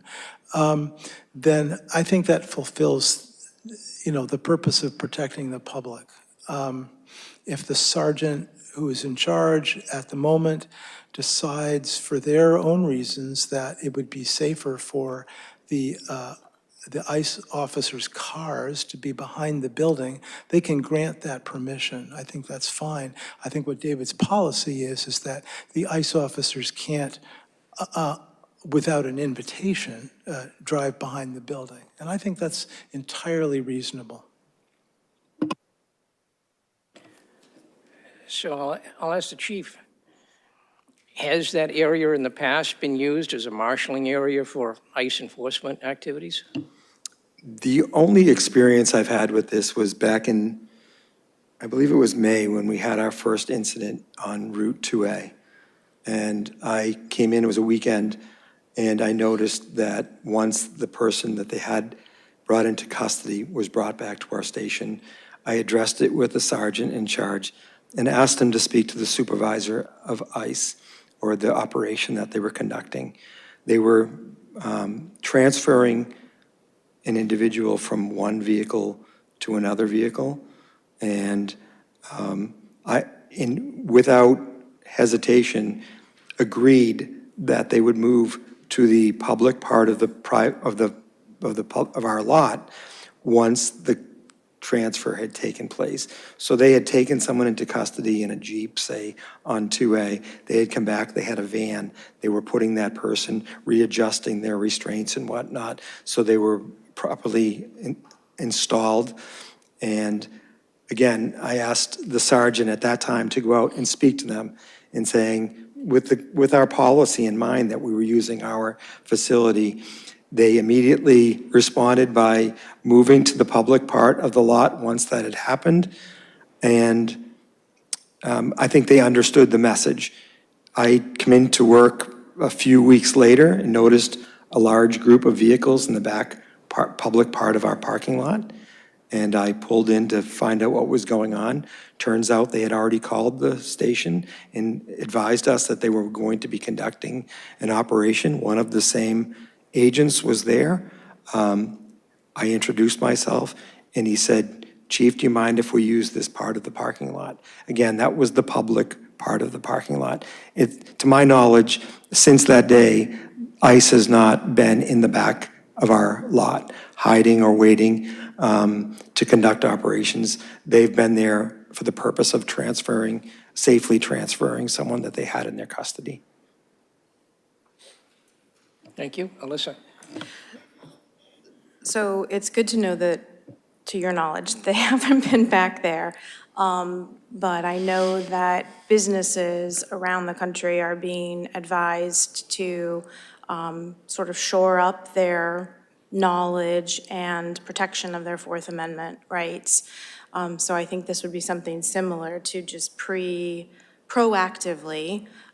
install public employee parking only, no public access beyond this point. Obviously, with the invitation of the police department, that would be allowed for someone who's seeking safety, somebody doing a court transfer, or this incident that happened in May. But I just want to point out, and I think this is what you're talking about, but for the public and the rest of the board, that number 5 of the policy is that no funds, resources, facilities, property, equipment, or personnel can be used to assist in the enforcement of federal civil immigration laws. So we're not talking about criminal immigration where there is, a judicial warrant. Obviously, that is permitted for the Acton Police Department to assist in that. But civil immigration, we shouldn't be using any of the town resources. And, it says facilities and property, which I think clearly encompasses a parking lot. So I think it's reasonable. I think it's something we know can be done legally. So I'm still in support of that one suggestion. So looking at a close reading of the existing policy and your interpretation of it, under that interpretation, basically, since all of the roadways in Acton are owned by the town, so you would say that this would prohibit ICE from conducting civil enforcement within public rights-of-way? So the beginning of the policy actually covers what you're referring to, that federal law prohibits town officials from imposing limits on maintaining, exchanging, sending, or receiving information regarding citizenship and immigration status with federal, state, or local government entity. And then the second is that, the policies and the bylaws and procedures and regulations of the town are not violating any federal laws or the laws of the state, the laws of the Commonwealth. So in short, no, that's not what I'm saying, and that's not my interpretation. The other observation I've got, and Chief, you might be able to, you're there more often than I am, aren't there existing isn't there existing signage at the back? And I don't remember whether it says employees only or authorized. We do have existing signs, authorized personnel only, I believe, but I'm not 100% sure. So I would suggest that the existing signage would probably cover that, because we just discussed having ICE or any other law enforcement agency that calls in could be authorized to use that area at the back of the building, presumably under the existing policy and under the existing signage. I'm speculating. Jim? A process point. Since this agenda item was called updates from the police chief about enforcement activities, I wonder if we might have a written version of David's proposals on a future agenda and in a packet, so that, board members have a chance to stare at them in writing and the general public has a chance to see them and respond. I agree with you on that. Fran? I just have a comment, and I think too that I had no idea ICE was using the police department's parking lot. I think, not as eloquently as Alyssa put it, the perception of that is just over the top for me. So I think that for our police department, who cannot even get involved with this federal agency, has them in their parking lot is beyond me. Thank you for your thoughts. I checked to see if we've got any comments on, I think we've got one online that we've not heard from yet.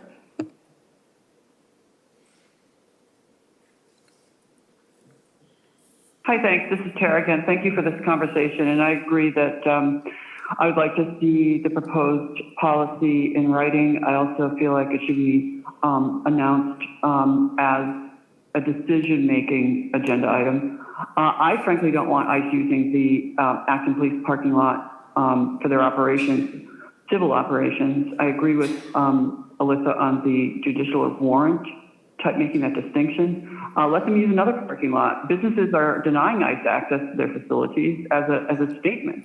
And I think it's really important for Acton to use every resource they have to make it clear that we don't agree with these unlawful hostage takings effectively, as someone else said. I like what David and Alyssa said, all of the public speakers.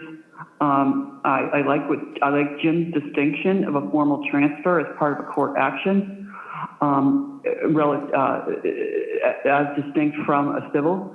I want the duty to intervene to include all jurisdictions. I want people to be aware of the sheriff's bounty, that the sheriff is getting paid to hold people per night by ICE, and so they are effectively creating like a bounty hunting organization.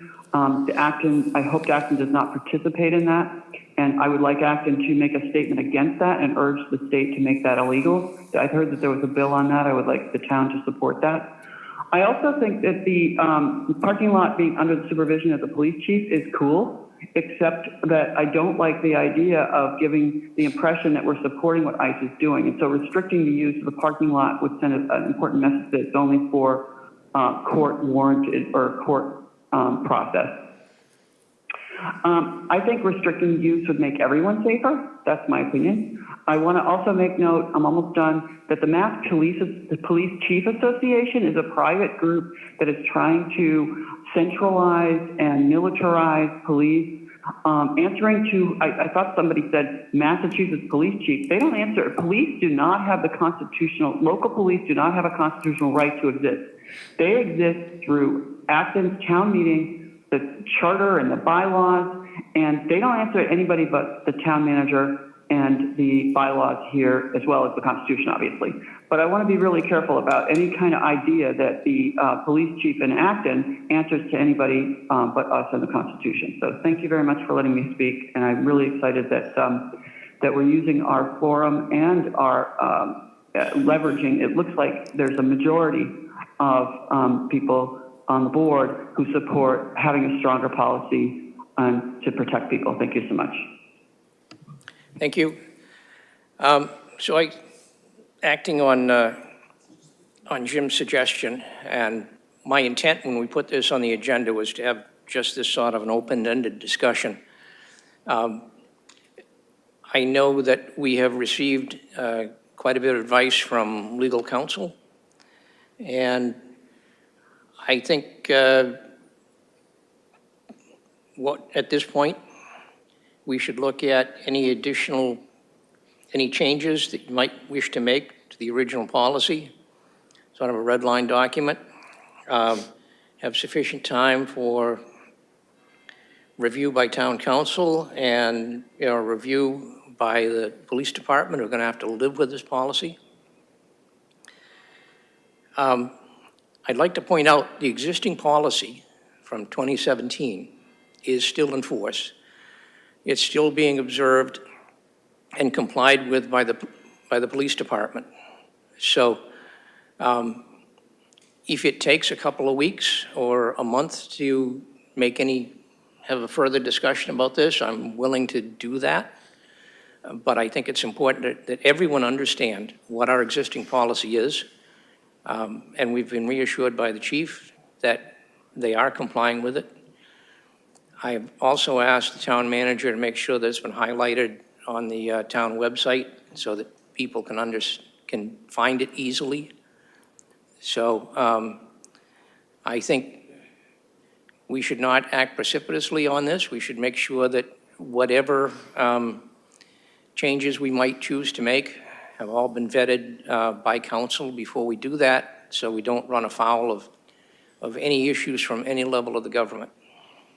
So I'd like to move on at this point, and David, if you would transmit your suggested changes to the town manager, he can get them to council, have the chief look at them as well, and we can bring it back in a timely fashion. Just a clarification David. question. Do you want, is your idea to have the changes that I'm proposing possibly incorporated into the existing document, or have a separate document?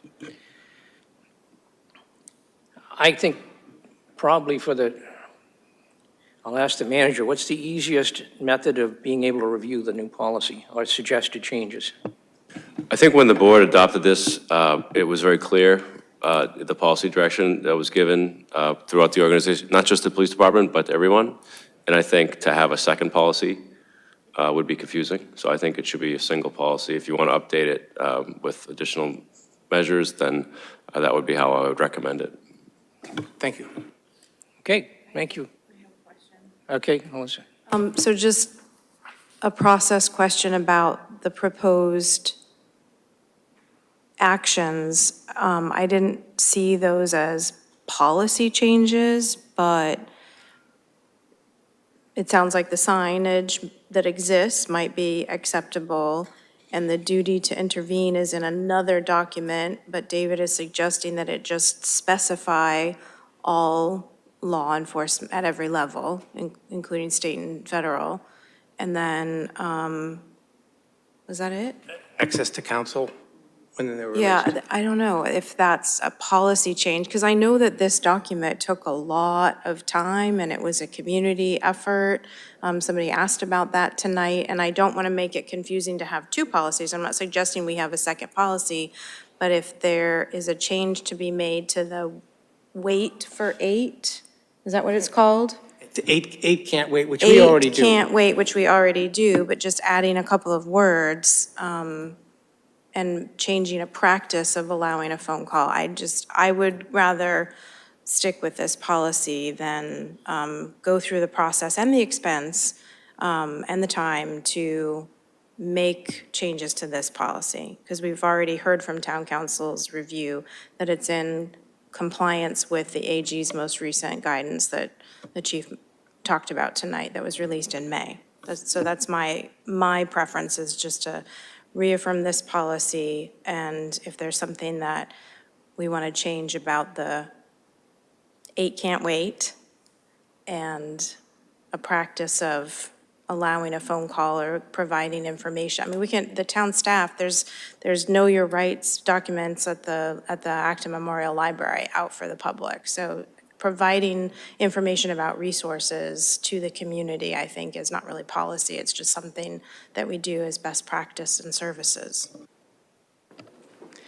Well, I'll look to my colleagues on the board. I would be fine with sticking with the existing policy and reaffirming it.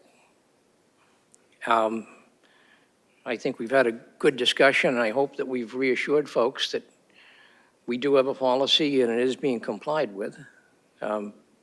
Before I bring it to a vote, thoughts from other members? Jim? I'd still be happy to see a proposed document after David works on it in the context of the current policy. We may end up deciding that the current policy is fine and that we understand that the implications of it include these other items, or we may decide that it needs an adjustment. So I'm happy to wait for the discussion at a future meeting to figure that out.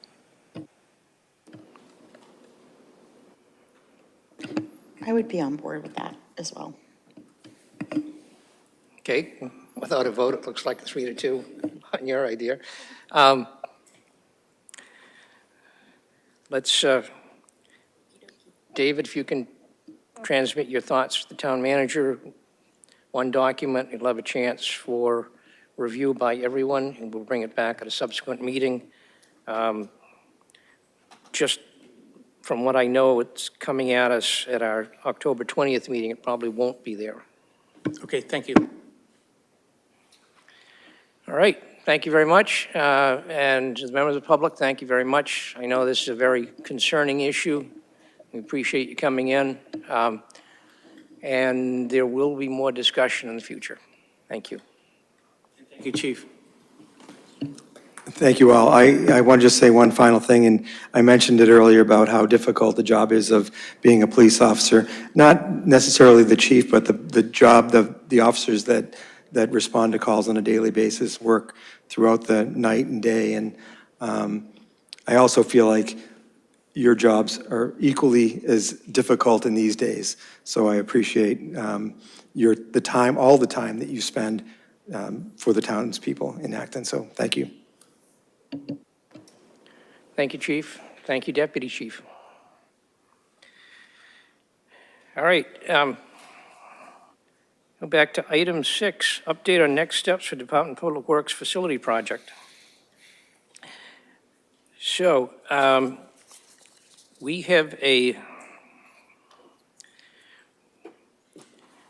as I think you're all aware of, we discussed it earlier, we have had a report back from Arrow Street offering some numerous alternatives to the existing building.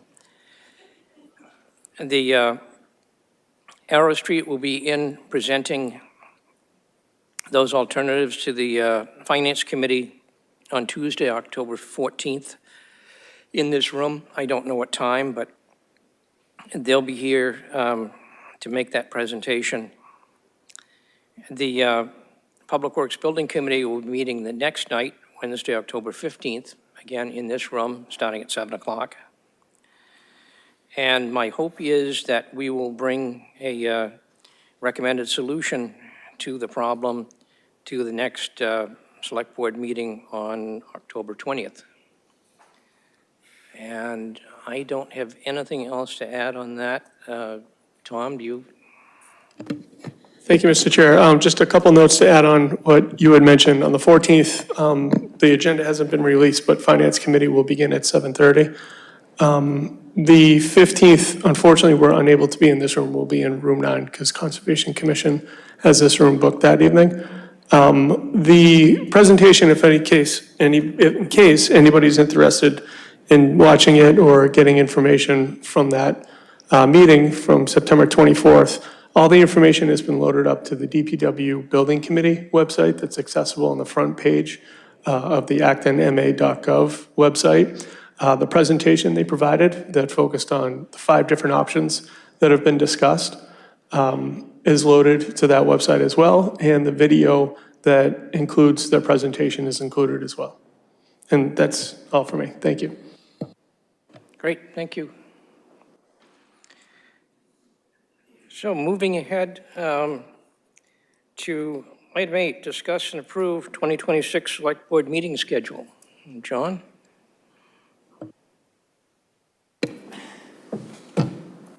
All right, I can bring the meeting schedule up. Lisa did a great job in going through to ensure that there were no conflicts with any holidays or any scheduled closure days for Town Hall. So you'll see in your packet the meeting schedule for 2026, which should be on your screen as well.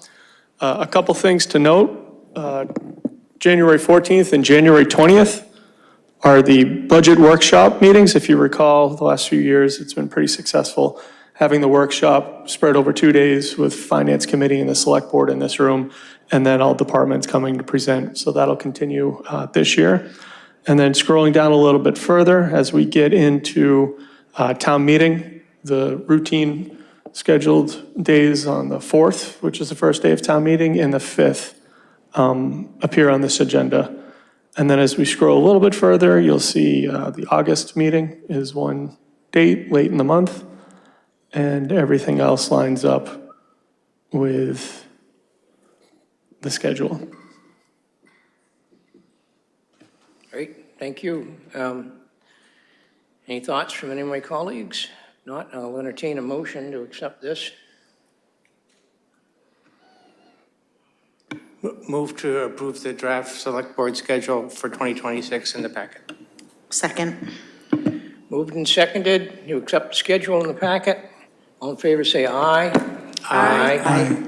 Opposed, abstentions? Thank you very much. Mr. Chair, I did fail to mention one thing. On the 14th and 15th of January for the budget workshops, you'll see those meetings begin at 5 o'clock and not the routine 6 p.m. for the Select Board meetings, just as a note.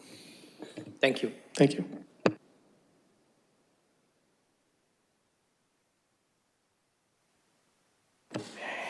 All right, item 10, I'll let the Vice Chair tackle this one. Thank you. Once again, I would like to propose that the board declare the second Monday, which is October 13th, 2025, Indigenous Peoples' Day. And I want to note that this is what we've done in the past few years, so it's not a permanent change to the official town calendar. That change, should it happen, I think must come from town residents themselves, perhaps a petition at a town meeting. So that would provide, the official calendar change, and we wouldn't have to make this declaration each year, a justification for an annual event to commemorate Indigenous Peoples' Day. Similar to how the federal holiday Juneteenth, once it was part of the official calendar, this year the DEIC was able to plan and execute a fabulous commemorative event. So the library, Pine Hawk, DEIC, or other community organization could do this as a meaningful, not just words, acknowledgement of the holiday. So I invite, and now our audience is gone, I was anticipating speaking to people who would be interested, but hopefully there are folks watching at home. I invite everyone to continue with their personal education about Indigenous issues. There's a number of ways to do that. Attending events. There are plenty of events on Indigenous Peoples' Day. Indigenous Peoples' Day Newton is a big one that's been happening for years. Actually, right next door in Concord, at the Concord Museum on October 13th at 10 a.m., the Wampanoag Singers and Dancers will be performing, and that's a free event, but registration is required. The Indigenous peoples have a legislative agenda, so 5 bills that they're hoping the Mass Legislature will pass, so you can, follow and learn more about that and contact your legislators about that. Certainly supporting Indigenous-owned businesses. And I think that especially important is to learn about and support local tribal members. So that would be the Neshoba Praying Indians. And Pine Hawk, every single year for Archaeology Month, which is October, they've organized wonderful field trips, hikes, lectures, workshops, And those focus on all archaeology, but this year in particular, the events seem to have a focus on Indigenous peoples. And the very first event that I hope people will be able to go to is this week on Thursday, October 9th. It's at 7 p.m. at the Acton Memorial Library, and it's a presentation about underwater archaeology and the 1640s mishuns or canoes that have been discovered. And there's also a field trip to Hockomock Swamp, and that's on Saturday, November 1st, and it's with Bettina Abe, who is a retired conservation assistant here, and also Dan Badilian, the author of the book about the Neshoba Praying Indian Village.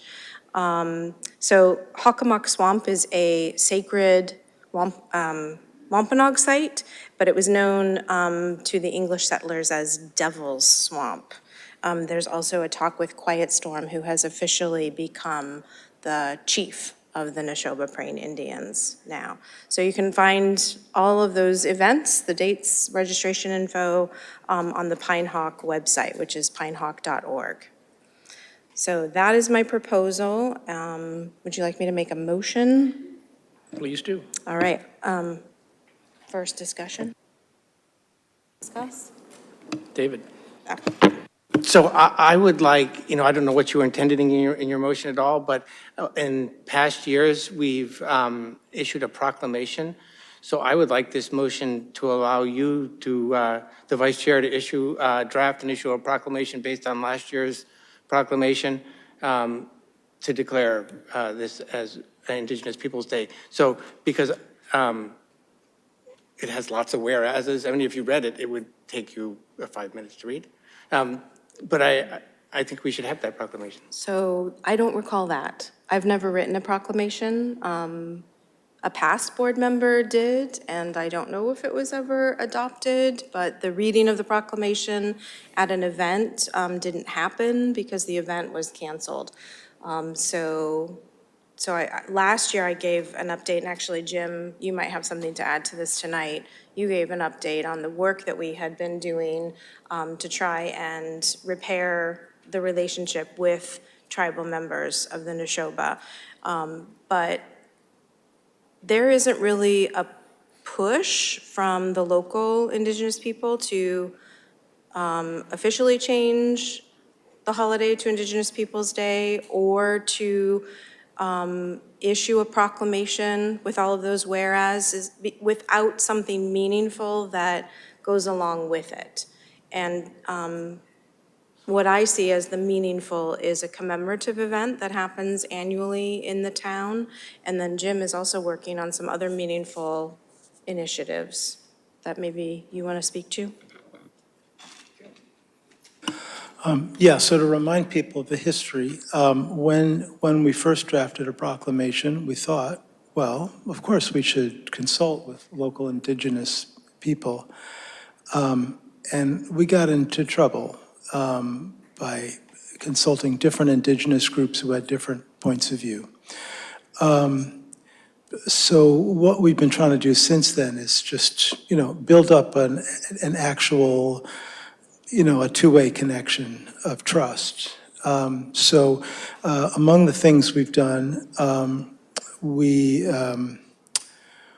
learned that one of the cornerstone boundaries of the old Neshoba Praying Village is in Acton. And I contacted the landowners and brought in Strong Bear Medicine and some other people to, look it over and meet with the landowners. And that was a very successful meeting with good feelings on all sides. There might be a movement towards a conservation restriction to protect the area around that corner marker. The other thing I've done is some of us have been to the monthly church services that various praying Indian communities are working together on at the Natick Church, which is on the site of the former Natick Praying Indian Village.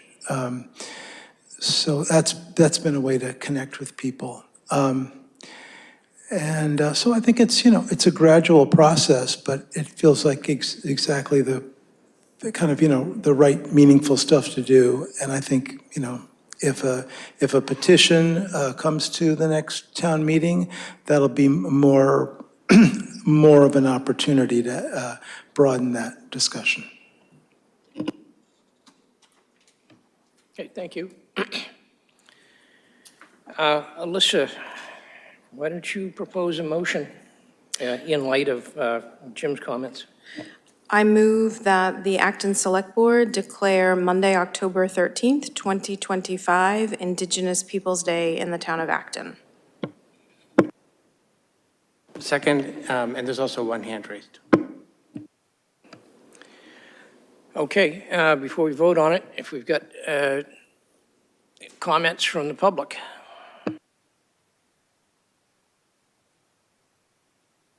This is Tara again. I would just like to put a bid in for people to start thinking about land back, the land back movement, that would be a significant, if you want to have meaning in what we say, in our words, there might be some land that we could give back. Thank you. Thank you. All right, we'll go for the vote. All in favor of the motion, please say aye. Aye. Aye. Opposed, abstentions, approved. We seem to have lost the manager who was going to update us on 3 and 13 School Street disposition, unless, Tom, you want to tackle that? I'd be happy to. Some of the information the manager would be a little bit more knowledgeable on, but I'm happy to give everybody an update that the purchase and sales agreement has been signed, and we're moving forward with finalizing closing documents and working with the person who put in the successful bid to move the project forward. Great, thank you.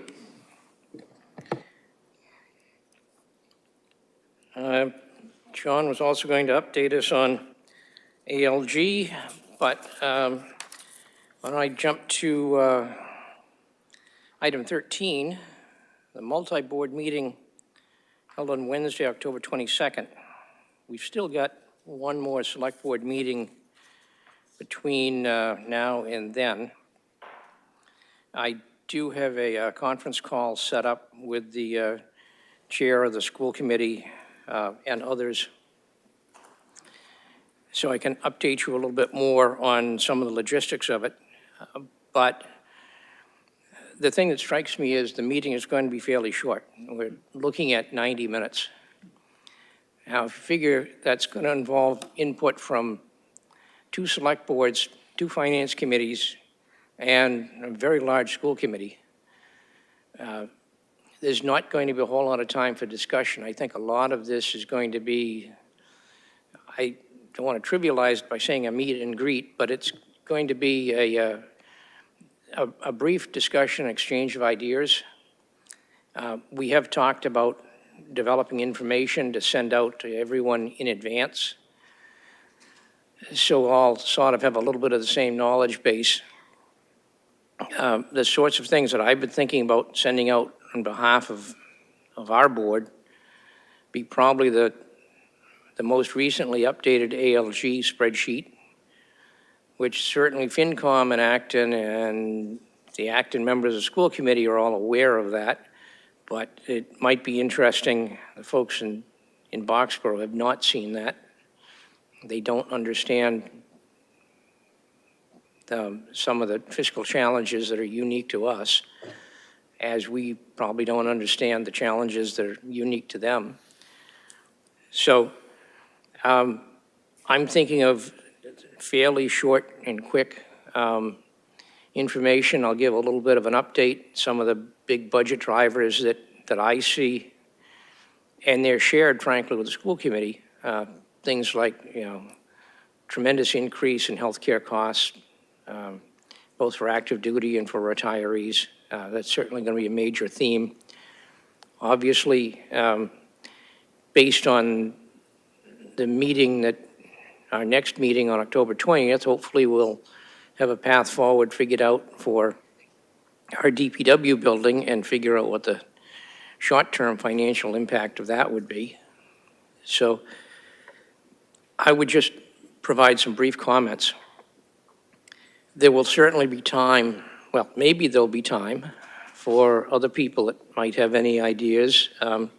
If anyone has any points that they think should be raised in my initial comments, I would encourage you to send them to me. And I'll see if I can incorporate those into my comments as well. Do we have any other questions from my colleagues on the board? It's, you know, we've talked a lot about this, about trying to create more connections with folks, and I'm probably, in the past, has been considered to be quite a skeptic regarding our relationships with the school committee, but I certainly am very pleased that the Tori Campbell, the chair, has come up with this idea and is encouraging it. I think it's, no matter what comes out of it, spending an evening with all of these folks, I think, will help develop our sensitivities to them, even if not our sympathies. Any other comments or questions? David?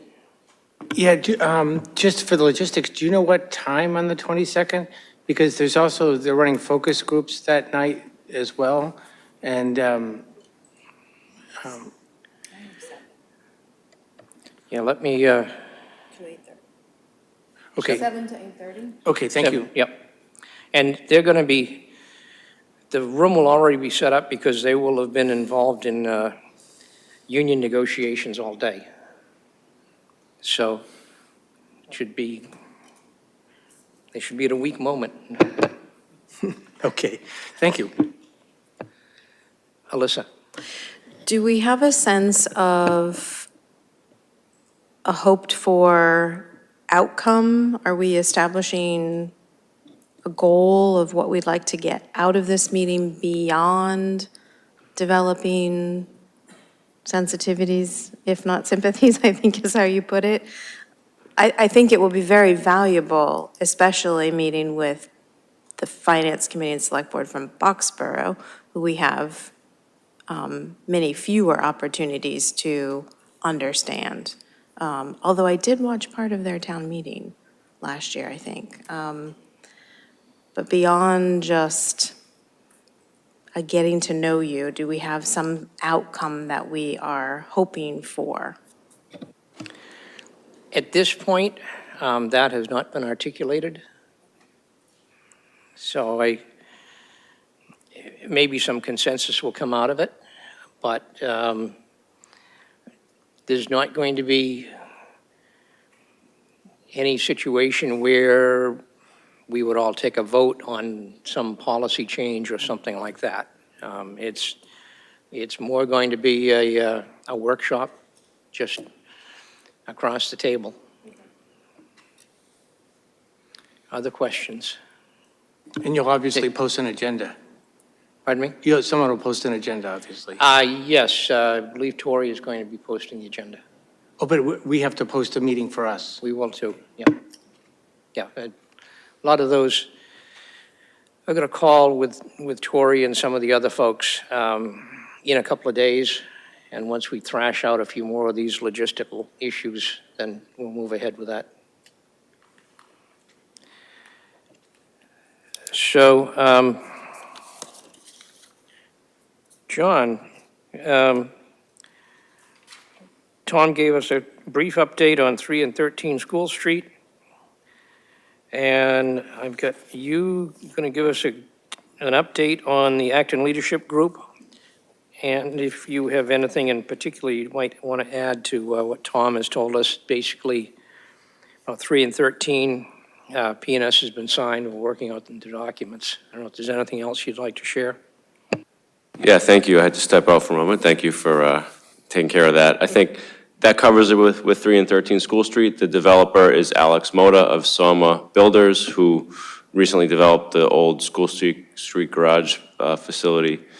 He's working on a design that well, basically what he proposed, but he's working on some architectural elements that are consistent with the 9 School Street project that has recently been, that was also permitted, and he's looking for some creative solutions for the old firehouse. Parking continues to be a challenge. But moving on to ALG, we had our first meeting a few weeks ago. Our next one is scheduled for the 15th at 7:30 a.m., which I believe is a Wednesday. And we published in the packet for the meeting the most recent numbers in the ALG model for fiscal year 27, and it's a pretty significant deficit that we're looking at. Again, this is very early. Neither the school districts, none of the school districts and the town municipal operations have not completed the budget process. So these are just early estimates, worst case scenario, hopefully, that we're looking at right now. And I know we have a meeting with, one of the big issues that came up was health insurance, and it caused a significant increase in the deficit for 27. We have a meeting with our health insurer on the 8th, which is in 2 days, and we're hoping to have some better information about what we're looking at. We know it's not going to be good, but we're hoping it's not as bad as we've been hearing. And we'll work together to figure it out. I think it'll be a challenge this year, but I think it's a challenge every year. So we'll figure it out. Thank you. Any questions of the manager? Nope. Okay. We'll go to the consent agenda. Item 14. Hold. Okay. Item 15. Accept a donation for $500 from Nancy Best and $12 from Stop and Shop Community Bag Program towards the Veterans Gift Account. Item 16. Accept a donation of $100 from Bahat Urbas for the Acton Fire Department to be deposited in the Fire Department gift account 3158 to be used at the discretion of the Fire Chief in support of department goals. Item 17. Approve appointment of Rebecca Harvey from Associate to full member of the Land Stewardship Committee with a term to end on 6/30/2027. Item 18. Approve one-day malt and wine license applications. Congregation Beth Elohim at 133 Prospect Road on October 19th, 2025. Theater 3 at 250 Central Street on October 18th, 19th, 24, 25, and 26, 2025. Acton Women's Club at 504 Main Street on October 23rd, 2025. Hold that last bullet. And approve appointment of Eric Larson from associate member to full member of the Green Advisory Board with a current term to end on June 30th, 2027. Accept a motion. Move to approve consent items 15 through 18, the first 2 sub-bullets, and 19. Get a second? Second. Moved and seconded. All in favor, say aye. Aye. Aye. Opposed, abstentions? Okay, to the holds. Item 14, Alyssa. So for the meeting minutes of September 8th, under public hearings, item 10, I would like to add one sentence at the end, because the description of the discussion is that we were questioning this action, wanting more information, and then the motion is to close the hearing and approve the pledge of the license. So my proposal is to add a sentence. The town manager relayed that the board will retain its licensing authority in the event that the license changes hands from the applicant to the bank or the applicant to default on the loan. I just think that that detail is critical to understand why what was expressed was seemingly ignored in the motion. And I can send those exact words to the clerk or to Lisa? Or both. Or both? Is that acceptable? You got it? Send them to you, okay. So, do I have to make a motion? I move that we accept item 14 as amended. Second. Moved and seconded, all in favor, say aye. Aye.